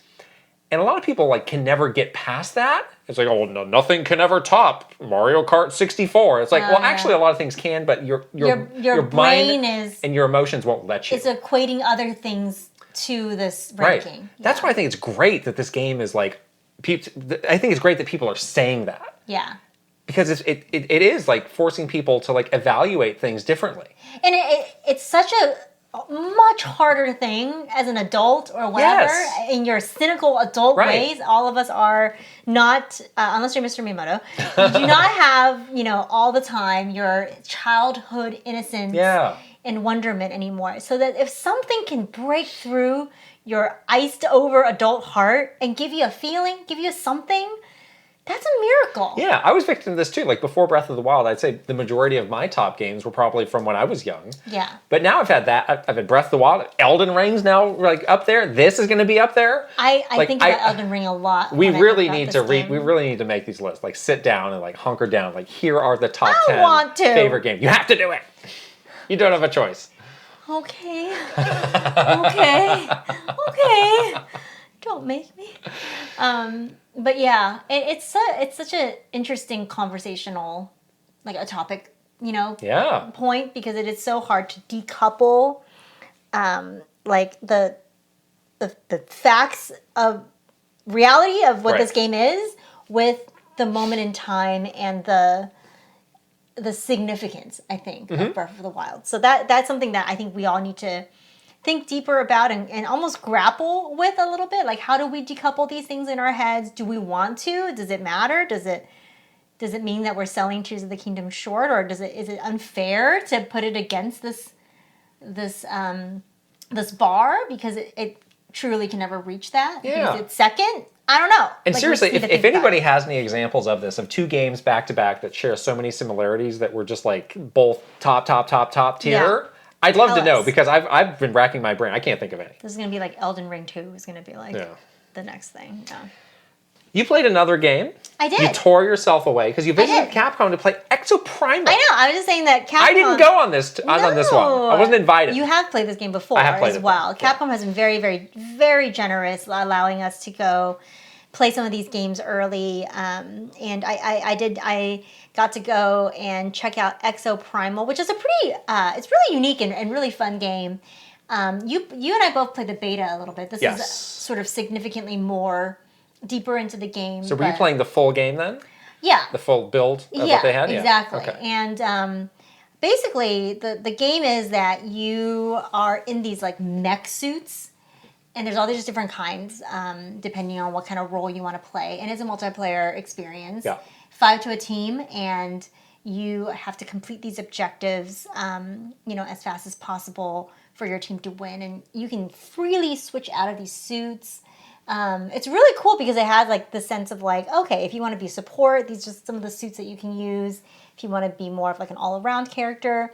And some of the objectives are really interesting and fun as well. It kind of reminded me of Splatoon, actually. Oh, like really? There's one that was sort of like tower defense where you like Yeah. ride the tower and then go through the objectives. And the best part about this game that I didn't even say yet is that you're battling dinosaurs. Yeah. Which is awesome. Like, I always complain that there's not enough dinosaur games. But this one is like, you're battling the dinosaurs. But the best part, one of the things you can do is you get to control a dinosaur. You can like summon a dinosaur, You can summon like a T-Rex and just like go crazy and like maul people with your tiny arms and your big old tail and step on them and fling them around and stuff. Yeah. Super, super fun to be able to finally have a game where you like get to play as a dinosaur. It's so awesome. But yeah, I really enjoyed it. I think it's super fun if you have like a group of friends to play with. It's a really solid multiplayer experience. So in the beta, it was like there's two teams, and for the first part, you don't see the other team. You're sort of like trying to get as quickly as possible through these objectives. Yeah, and then you meet, and then you head to head them, and then you start fighting them with the dinosaurs all around you. True. So is that kind of the format for all of it? Well, that's one of the multiplayer modes. Okay. There's several others. Okay. So that's one that you can do. Tower defense is another one that you can do, where you have to like guard your own tower, and it kind of it's on rails, so it'll move closer and closer and closer to the other team until you're really close to each other, and it's like the first person to take out their tower wins. Yeah. We had some really close matches where each side saved their dinosaur summon, which is pretty powerful, to the very end, and it was just like an all-out T-Rex battle for victory. And then there's other ones that's more like controlling different zones. Like you have to like, take control of like zones A, B, and C, and the majority of that wins. So yeah, it's really cool. Yes, it is on Game Pass. I think I saw this game. So this game's coming to Game Pass like day one, right? Yeah. Yeah. You're That's cool. Googling away over there. Well, I wanted to make sure. I'm doing some fact checking on the fly here. You're not going to say it, I'll say it. Oh, boy. What? There's a lot of classes in this game. What was the class you were using? I like the medic, like the healing class. There's like a witch doctor There was class. a number of support ones, right? That's really fun, that I really liked. And I also, this is real basic, but I kind of just like that, like basic class. I liked that one too, actually. I felt kind of boring. You feel boring, but it's like fun to play. It was fun, yeah. You also get like a ton of upgrades and customizations for your exoskeleton or suit. Yeah. But it ranges from like different loadouts, so you can say like I want like a faster shoot rate or whatever. There's so many different ways to customize, to just like weird cosmetic things. Like we all were obsessed with putting these like hamburger stickers on our suits. So we like our team was like the hamburger team. All right. So we had like the hamburger stickers and little like keychain charms like all over our robots. Oh, more keychains. Oh, Capcom's really into keychains lately. Very cool. Wow. Yeah, it was. I really wanted one in real life. It was right. really cool. It was really fun. Nice. So, yeah. Well, that's cool. Yeah. Let's get into our news segment. We have kind of a short news segment this week, just based on what's been going on. But as we were saying, this Mortal Kombat game got announced. Mortal Kombat 1 is coming out September 19th. It is kind of they've had a number of reboots of Mortal Kombat. Yeah. This is seemingly set in the setting of the first Mortal Kombat game, but it has a lot of characters that were not in the first Mortal Kombat game. So they're sort of expanding the scope of that. And I think they were saying like you're going to learn like really the true origin stories for a lot of these characters. Yeah, exactly. So we both played the last Mortal Kombat and really liked it. I really liked the last Mortal Kombat game. That was so good. I think it was Mortal Kombat 9 was the first time they introduced that new story mode, which is like the gold standard for fighting game story modes. I'm sure they'll have another like that. I do wonder, because that game touched upon some of the same subject matter as this start of Mortal Kombat, the first Mortal Kombat, not Mortal Kombat 1. So I wonder how they'll differentiate it. I'm also curious about why they decided to go back to that. Yeah. So I'm eager to hear and see more of the background on this game, but just knowing how good that the story has been of the last games, like I'm pretty sure that I'm going to get this. Did you watch the Mortal Kombat movie on HBO? I still haven't seen that one. Was that good? It's so good. Really? Yes. Oh. It is such a good, fun time. Wow. You should watch it. You should watch it because it's kind of along the same vein of like origin stories and sort of almost like a series reboot and stuff like that. It's really good. Yeah, I liked it. So this game is across the board going to be $70, including the Switch version, which I was very surprised at. Is this the next $70 game that's after Tears of the Kingdom? This is this next one, the second one. Ooh. So I didn't feel great about this, and I sort of had to ask myself why. If you're going to do this, so for example, like they have a different studio that's not NetherRealm making this version of the game. Like if you're going to say like this is worth $70 on the same level as PlayStation and Xbox, like it better be like the best possible Switch version. And I get that, like the graphics will never be the same. The Switch version of Mortal Kombat 11 was pretty good, actually. It was pretty good. It was good, but like there had better not be any like shortcuts taken or missing content. That's another thing that we see a lot in Switch versions. I'm not going to play this on Switch. I'm not either. I mean, we got a code for it last time. 100% we're not playing this on Switch. But the concern I had from this is like, is this now the next excuse for third parties? Like, oh, we put out a game on Switch for $70 and it didn't sell. Our fans aren't interested. Like, is this the new excuse for why third-party games will not come to Switch? I hope not. That would be so dumb if it is. That's so stupid, yeah. Yeah. That would be very, like, short-sighted. The good news is, like, the Switch probably doesn't have that much life left, so there's probably not going to be enough $70 games for people to do this and make that connection and learn the hard way that this is not going to work. Like a game like Zelda, you can justify it. Yeah, I really wonder if the next system is just going to be more $70, like just going to raise the prices altogether. I think they might. Yeah, on a new system, you have a lot more rationale to do that. Exactly. So they probably would be able to just do that. The Switch version probably not going to sell that great. Yeah. Because it's $70. Not gonna buy it. It's a lot of money for that. Yeah. So more to come on this. Yeah. Oh, they did. I had to put this here. Oh. There have been some of the DLC skins. They've been like leaking, but I think they've been talking about some too. For Johnny Cage, there's a DLC skin that turns him into Jean-Claude Van Damme. I love Jean-Claude Van Damme. Amazing. Muscles and Brussels? Well, that's what Johnny Cage is based on, doing splits and punching guys in the crotch. Love that. Yes. Van Damme is he's such a hottie. Oh my gosh. Yes. Give it to me. Just make Johnny Cage Van Damme permanently. Permanently, yeah. Yes. Muscles from Brussels. Van Damme, I think, had a clause in his contract where he has to show his butt at least once in a movie. Perfect. There's always some scene where somebody's walking in and he's like half got his pants like on his butt. Yeah. Like, oh. Didn't see you there. Oh, I didn't expect you to come in, but I did. Me. But I totally did. You're like, yeah. Or like some shower scene or something. Yes. Some towel slippage. That and the splits. We got to have it in every Van Damme movie. I love Van Damme. Yes. That's great news. Next story is about Assassin's Creed. So Ubisoft did their fiscal earnings report, which was really bad. They lost $500 million. I don't know. How did this happen?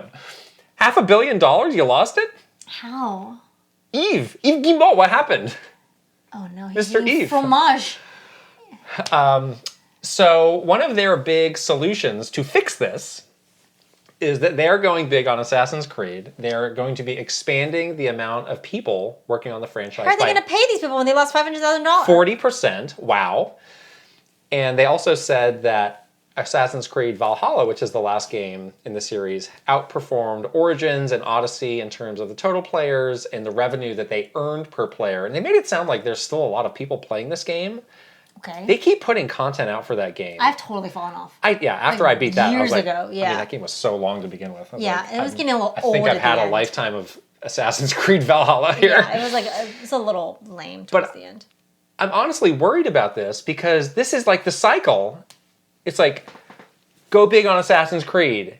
We're having one like every year. And then it's like, oh, people got sick of Assassin's Creed. We need to pull back. But then it's like, every time. Assassin's Creed to the rescue. Invest more. And they had this whole roadmap for Assassin's Creed where they're like, these are going to be smaller games. These are going to be... Well, they have the one game coming out this year. That's the smaller game. Yeah.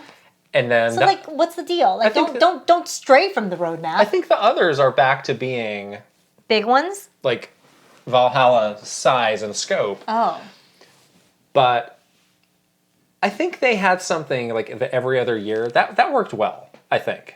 I think it worked really well. I think if they annualize this again, it's not going to go well. But I worry how buggy those were when they annualized? It was terrible. I'm worried they're so panicked about losing all this money that they're like, we just crank them out. What else they got going on? That cannot be their only franchise. Last year they had a surprisingly low number of games. Like they had the Mario and Rabbids, which we knew didn't sell well, but not a lot else. So you wonder like where they usually are pretty prolific at putting games out. I don't know. Something happened. Are people still playing games like Rainbow? Yeah, they have those live service Rainbow Six and Ghost Recon. Those are still around, so those must be doing fine. But they need something else. What is it going to be? I don't know. That's Eve's problem, not mine. Oh man! But as lovers of the Assassin's Creed series, don't mess it up. Don't make it a sacrificial lamb. I was concerned about this. Yeah, don't mess it up. Every other year, just do that. Yeah. Like I said, it was light. That's the news. Okay. Let's get into our questions from our Patreon community. Our first two are kind of connected. Okay. So we'll answer these back to back, but they have some similarities. First is from Tusku. Hi, Kit and Krysta. Recently, due to the success of The Legend of Zelda Tears of the Kingdom, Eiji Aonuma said in an interview with Game Informer that the new style from Breath of the Wild and Tears of the Kingdom will be the new format for the series going forward.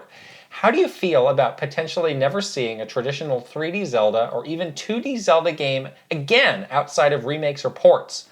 Do you think other companies or indie developers will step up and make imitations of the classic style to fill the void? I'm curious to hear your thoughts. Thank you.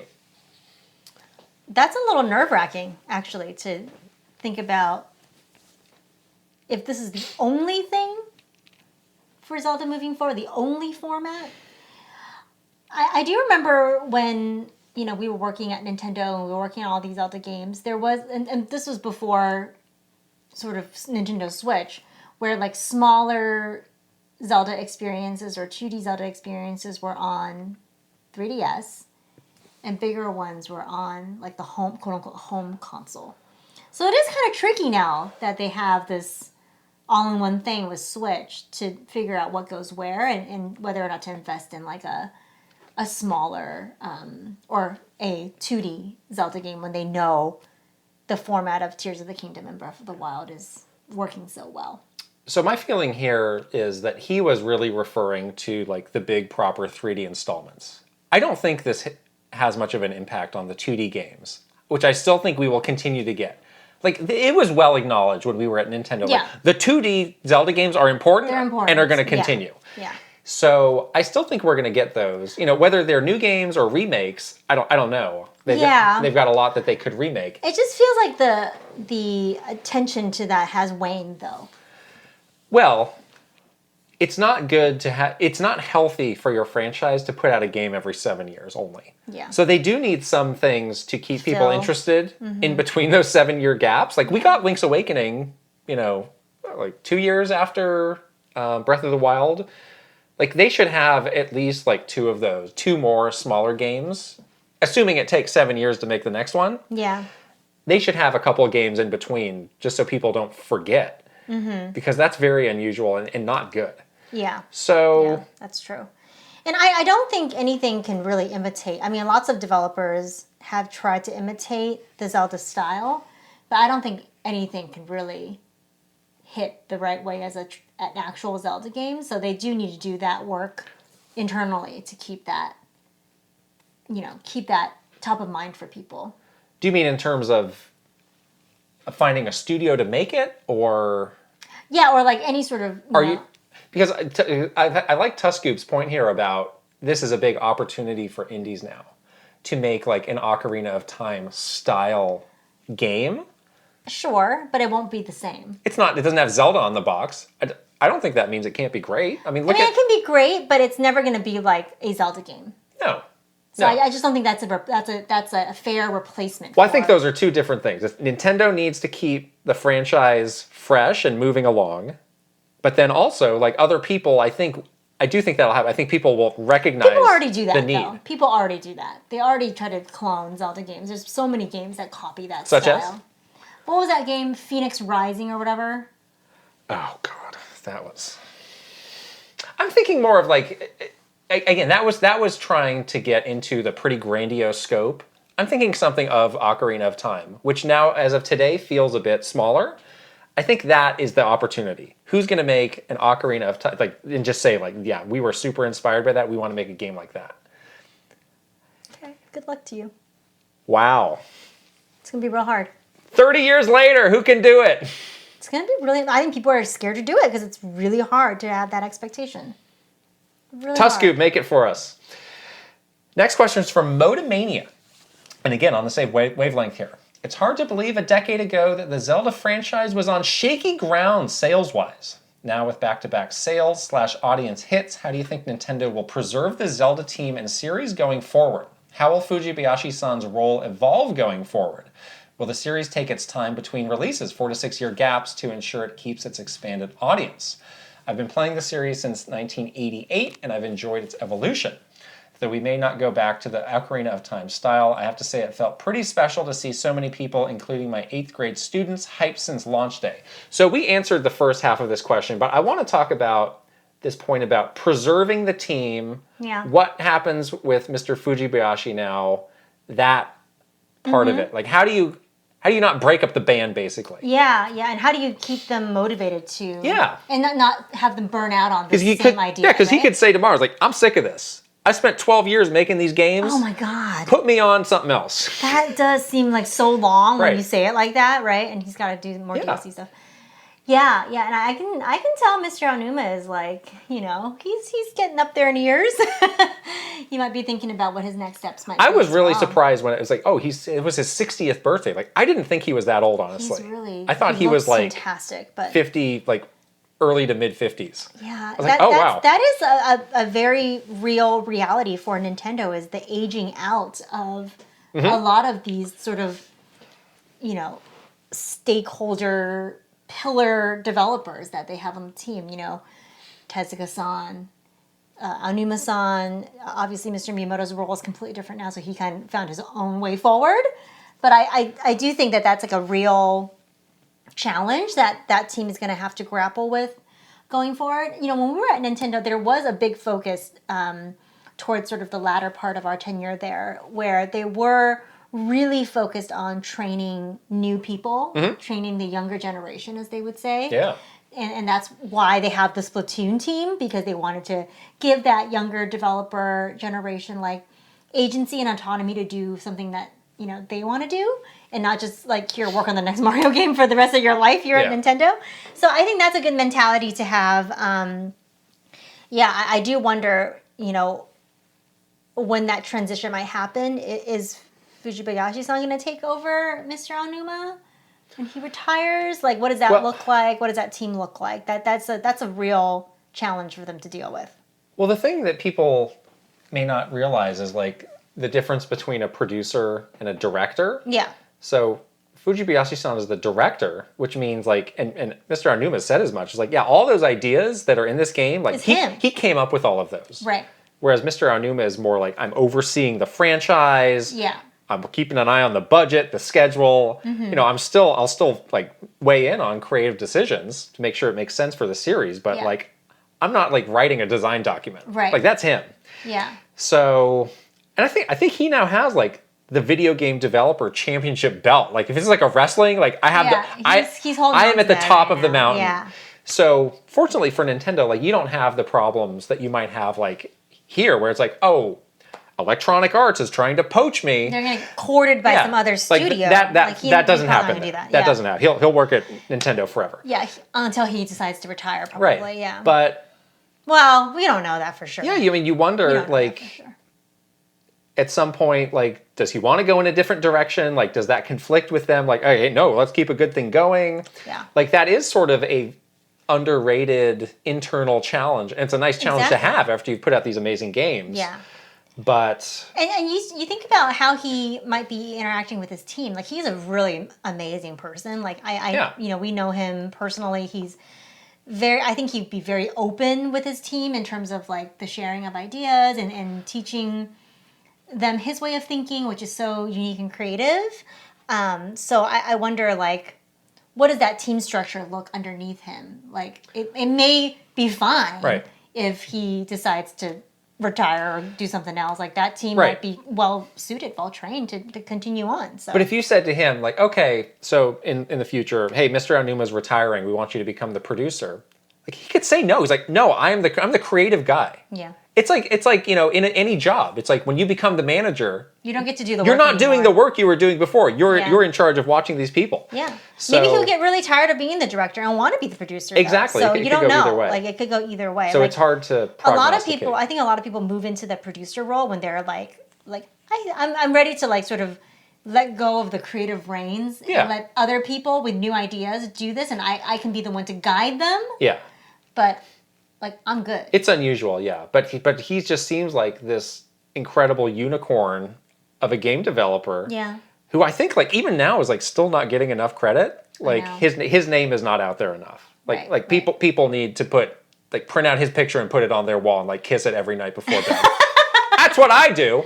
Okay, great, good for you. give me a Fujibayashi body pillow, like all of these things. Sexy like, Fujibayashi mouse pad. You? Yes, please. It's like it's funny because it is a little bit like he's underrated, you know, because you don't really see him without Aonuma-san, so it's like you put them as a pair. And when he kind of burst onto the scene with Breath of the Wild, that's when Nintendo started to pull back more. I know. So he had a little bit of time at the launch of Breath of the Wild, and then it was like, well, back in the cage, back in that cage, back to work, buddy. Yeah. I did like seeing them.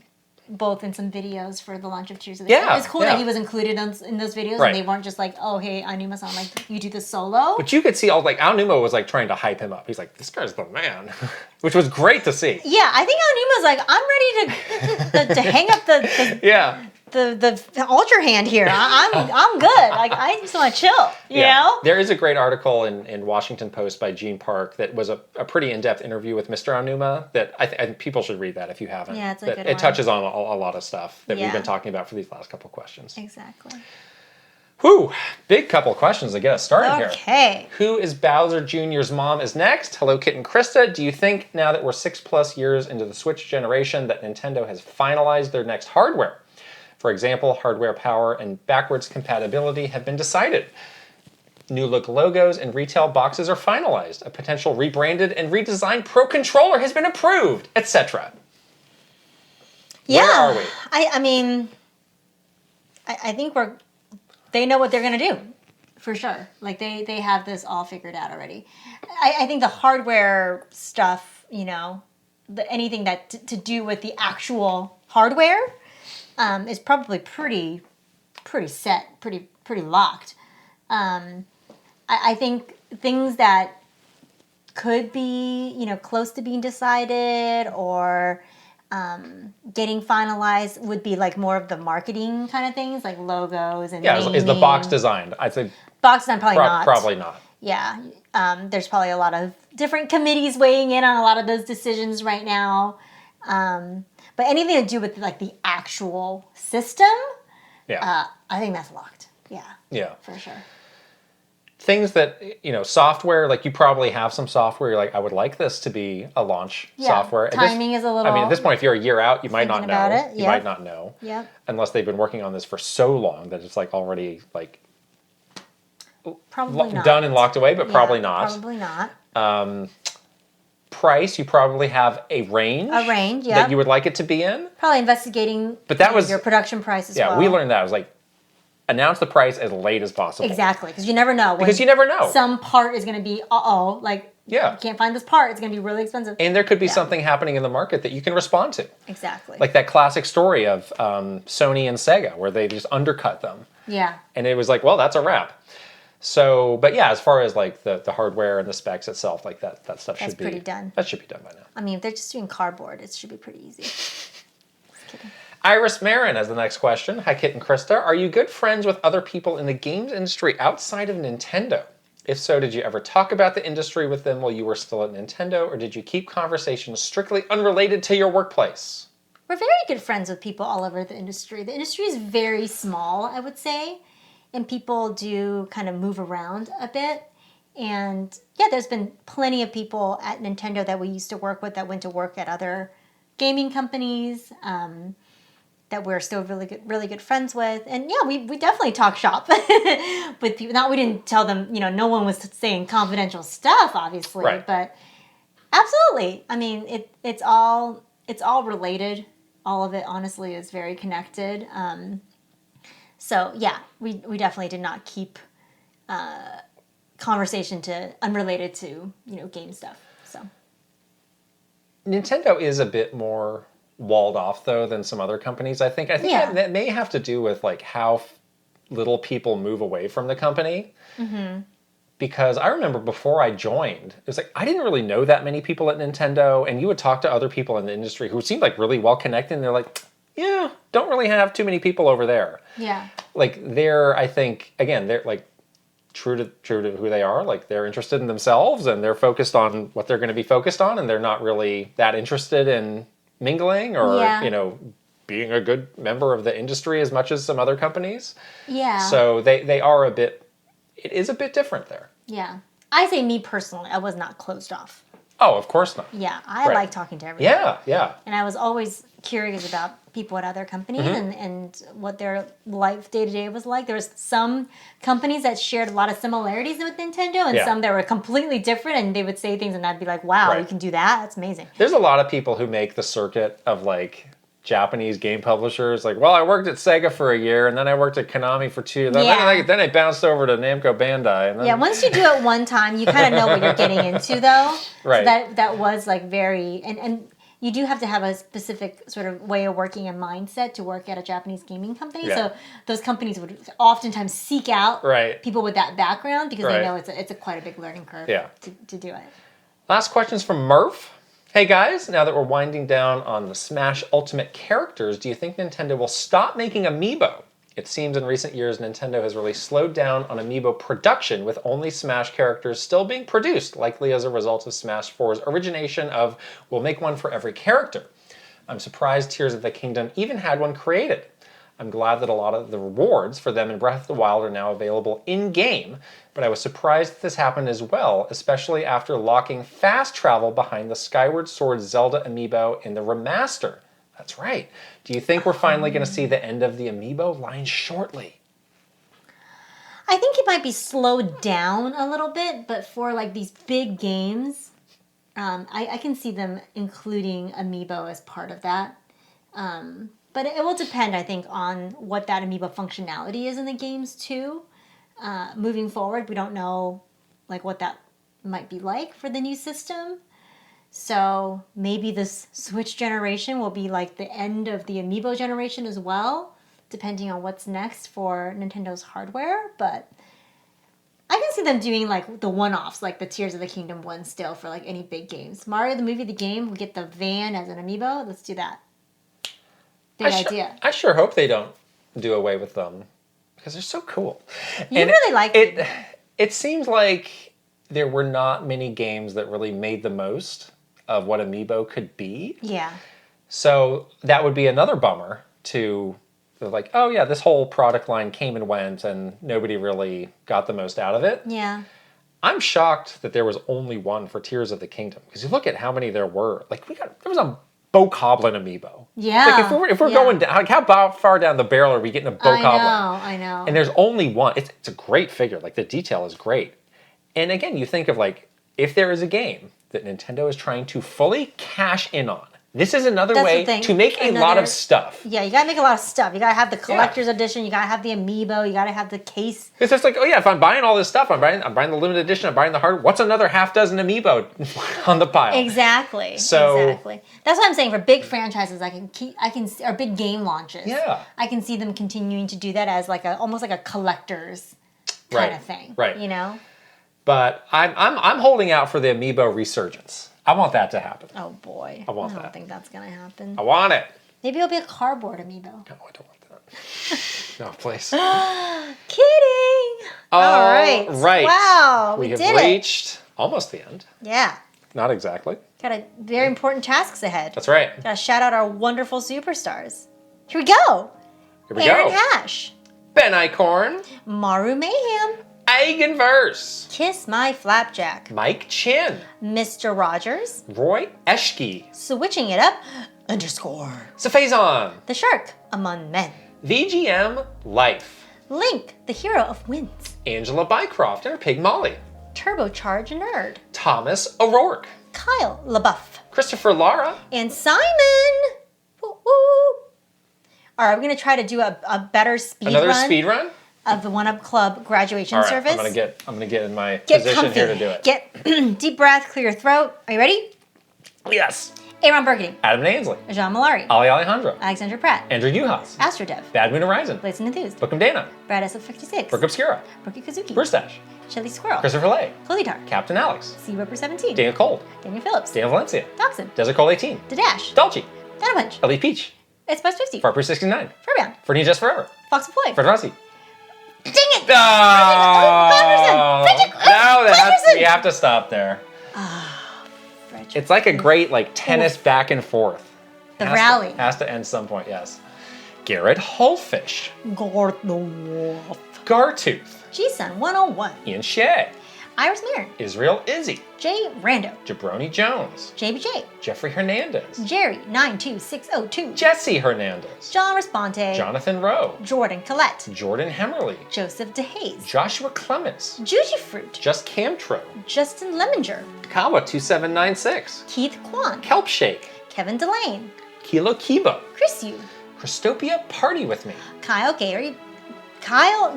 Barry. Rookie. Kyle Kretzer. Kyler Nelson. Linnell Stickman. Lemma. Lit. Mad Dog 5981. Marky Man 64. Mecha Dragon 101. Megan. Michael Cravens. Mikey. Motomania. Mr. Andy Pong. MSN Poke Gamer. Mr. Beans and Dip. Mytran. Nasir. Nathan Burkhart. Ninja 11. Panda Buns. Paul C. Pace. Paul Gale Network. Prime Factor. Prince Charmas. Reaver. Rain Tech. Ray Carone. Ryuji Utsuha Uku. Renee Rivers. Rick Alvarado. Ryath 1. RJ Kern. Rob Osborne. Rocks. Rianetta. Sam Nealon. Sharif Jackson. Shinryu. Slowbro. Shrews. Silly Ferret. SJ Sharky 777. Spicy Munchkin. Steel Citrone. Tales of Link. Tefew. Terra Storm. The Man. Thomas Alvarez. Topher Schmofer. Travis Torline. Troopage. Tugs Puppy Bear. Tuskoob. Twin Dragon 76. Tyler Geist. Tyler and Tracy. Fez. Video Game Stupid. VirtualBot. Wicked Davy. Will Ernst. Will Johnson. Zudaverf. Zelgarov. Zapatty. And Droid. Wow. Triumphant ending. It's pretty good. We did pretty good. Okay, I really need to practice Frederick Ulf Conradson's really mad at you right now. Really? It's like a month straight of you mangling this wonderful name. Maybe you should just say because he's your peoples. He's yo peoples. We need one more person to join so we can get the back and forth right. All right. Don't forget to subscribe to our wonderful Patreon community at patreon.com/Kit and Krysta. You can let me butcher your name or not, or watch us speedrun your name or not, but lots of other great actual benefits too. If you are watching on video, you can go ahead and subscribe to this channel, Kit and Krysta. Give this podcast a thumbs up and also leave a comment. And if you are one of our great audio listeners, you can subscribe, give us a 5-star rating, and also leave a comment. Wow. Don't forget to follow us on socials. We're on Twitter, Instagram, TikTok, YouTube, and Facebook. All right. That's it. We need to go. It's been a long episode. Goodbye, everybody. Bye.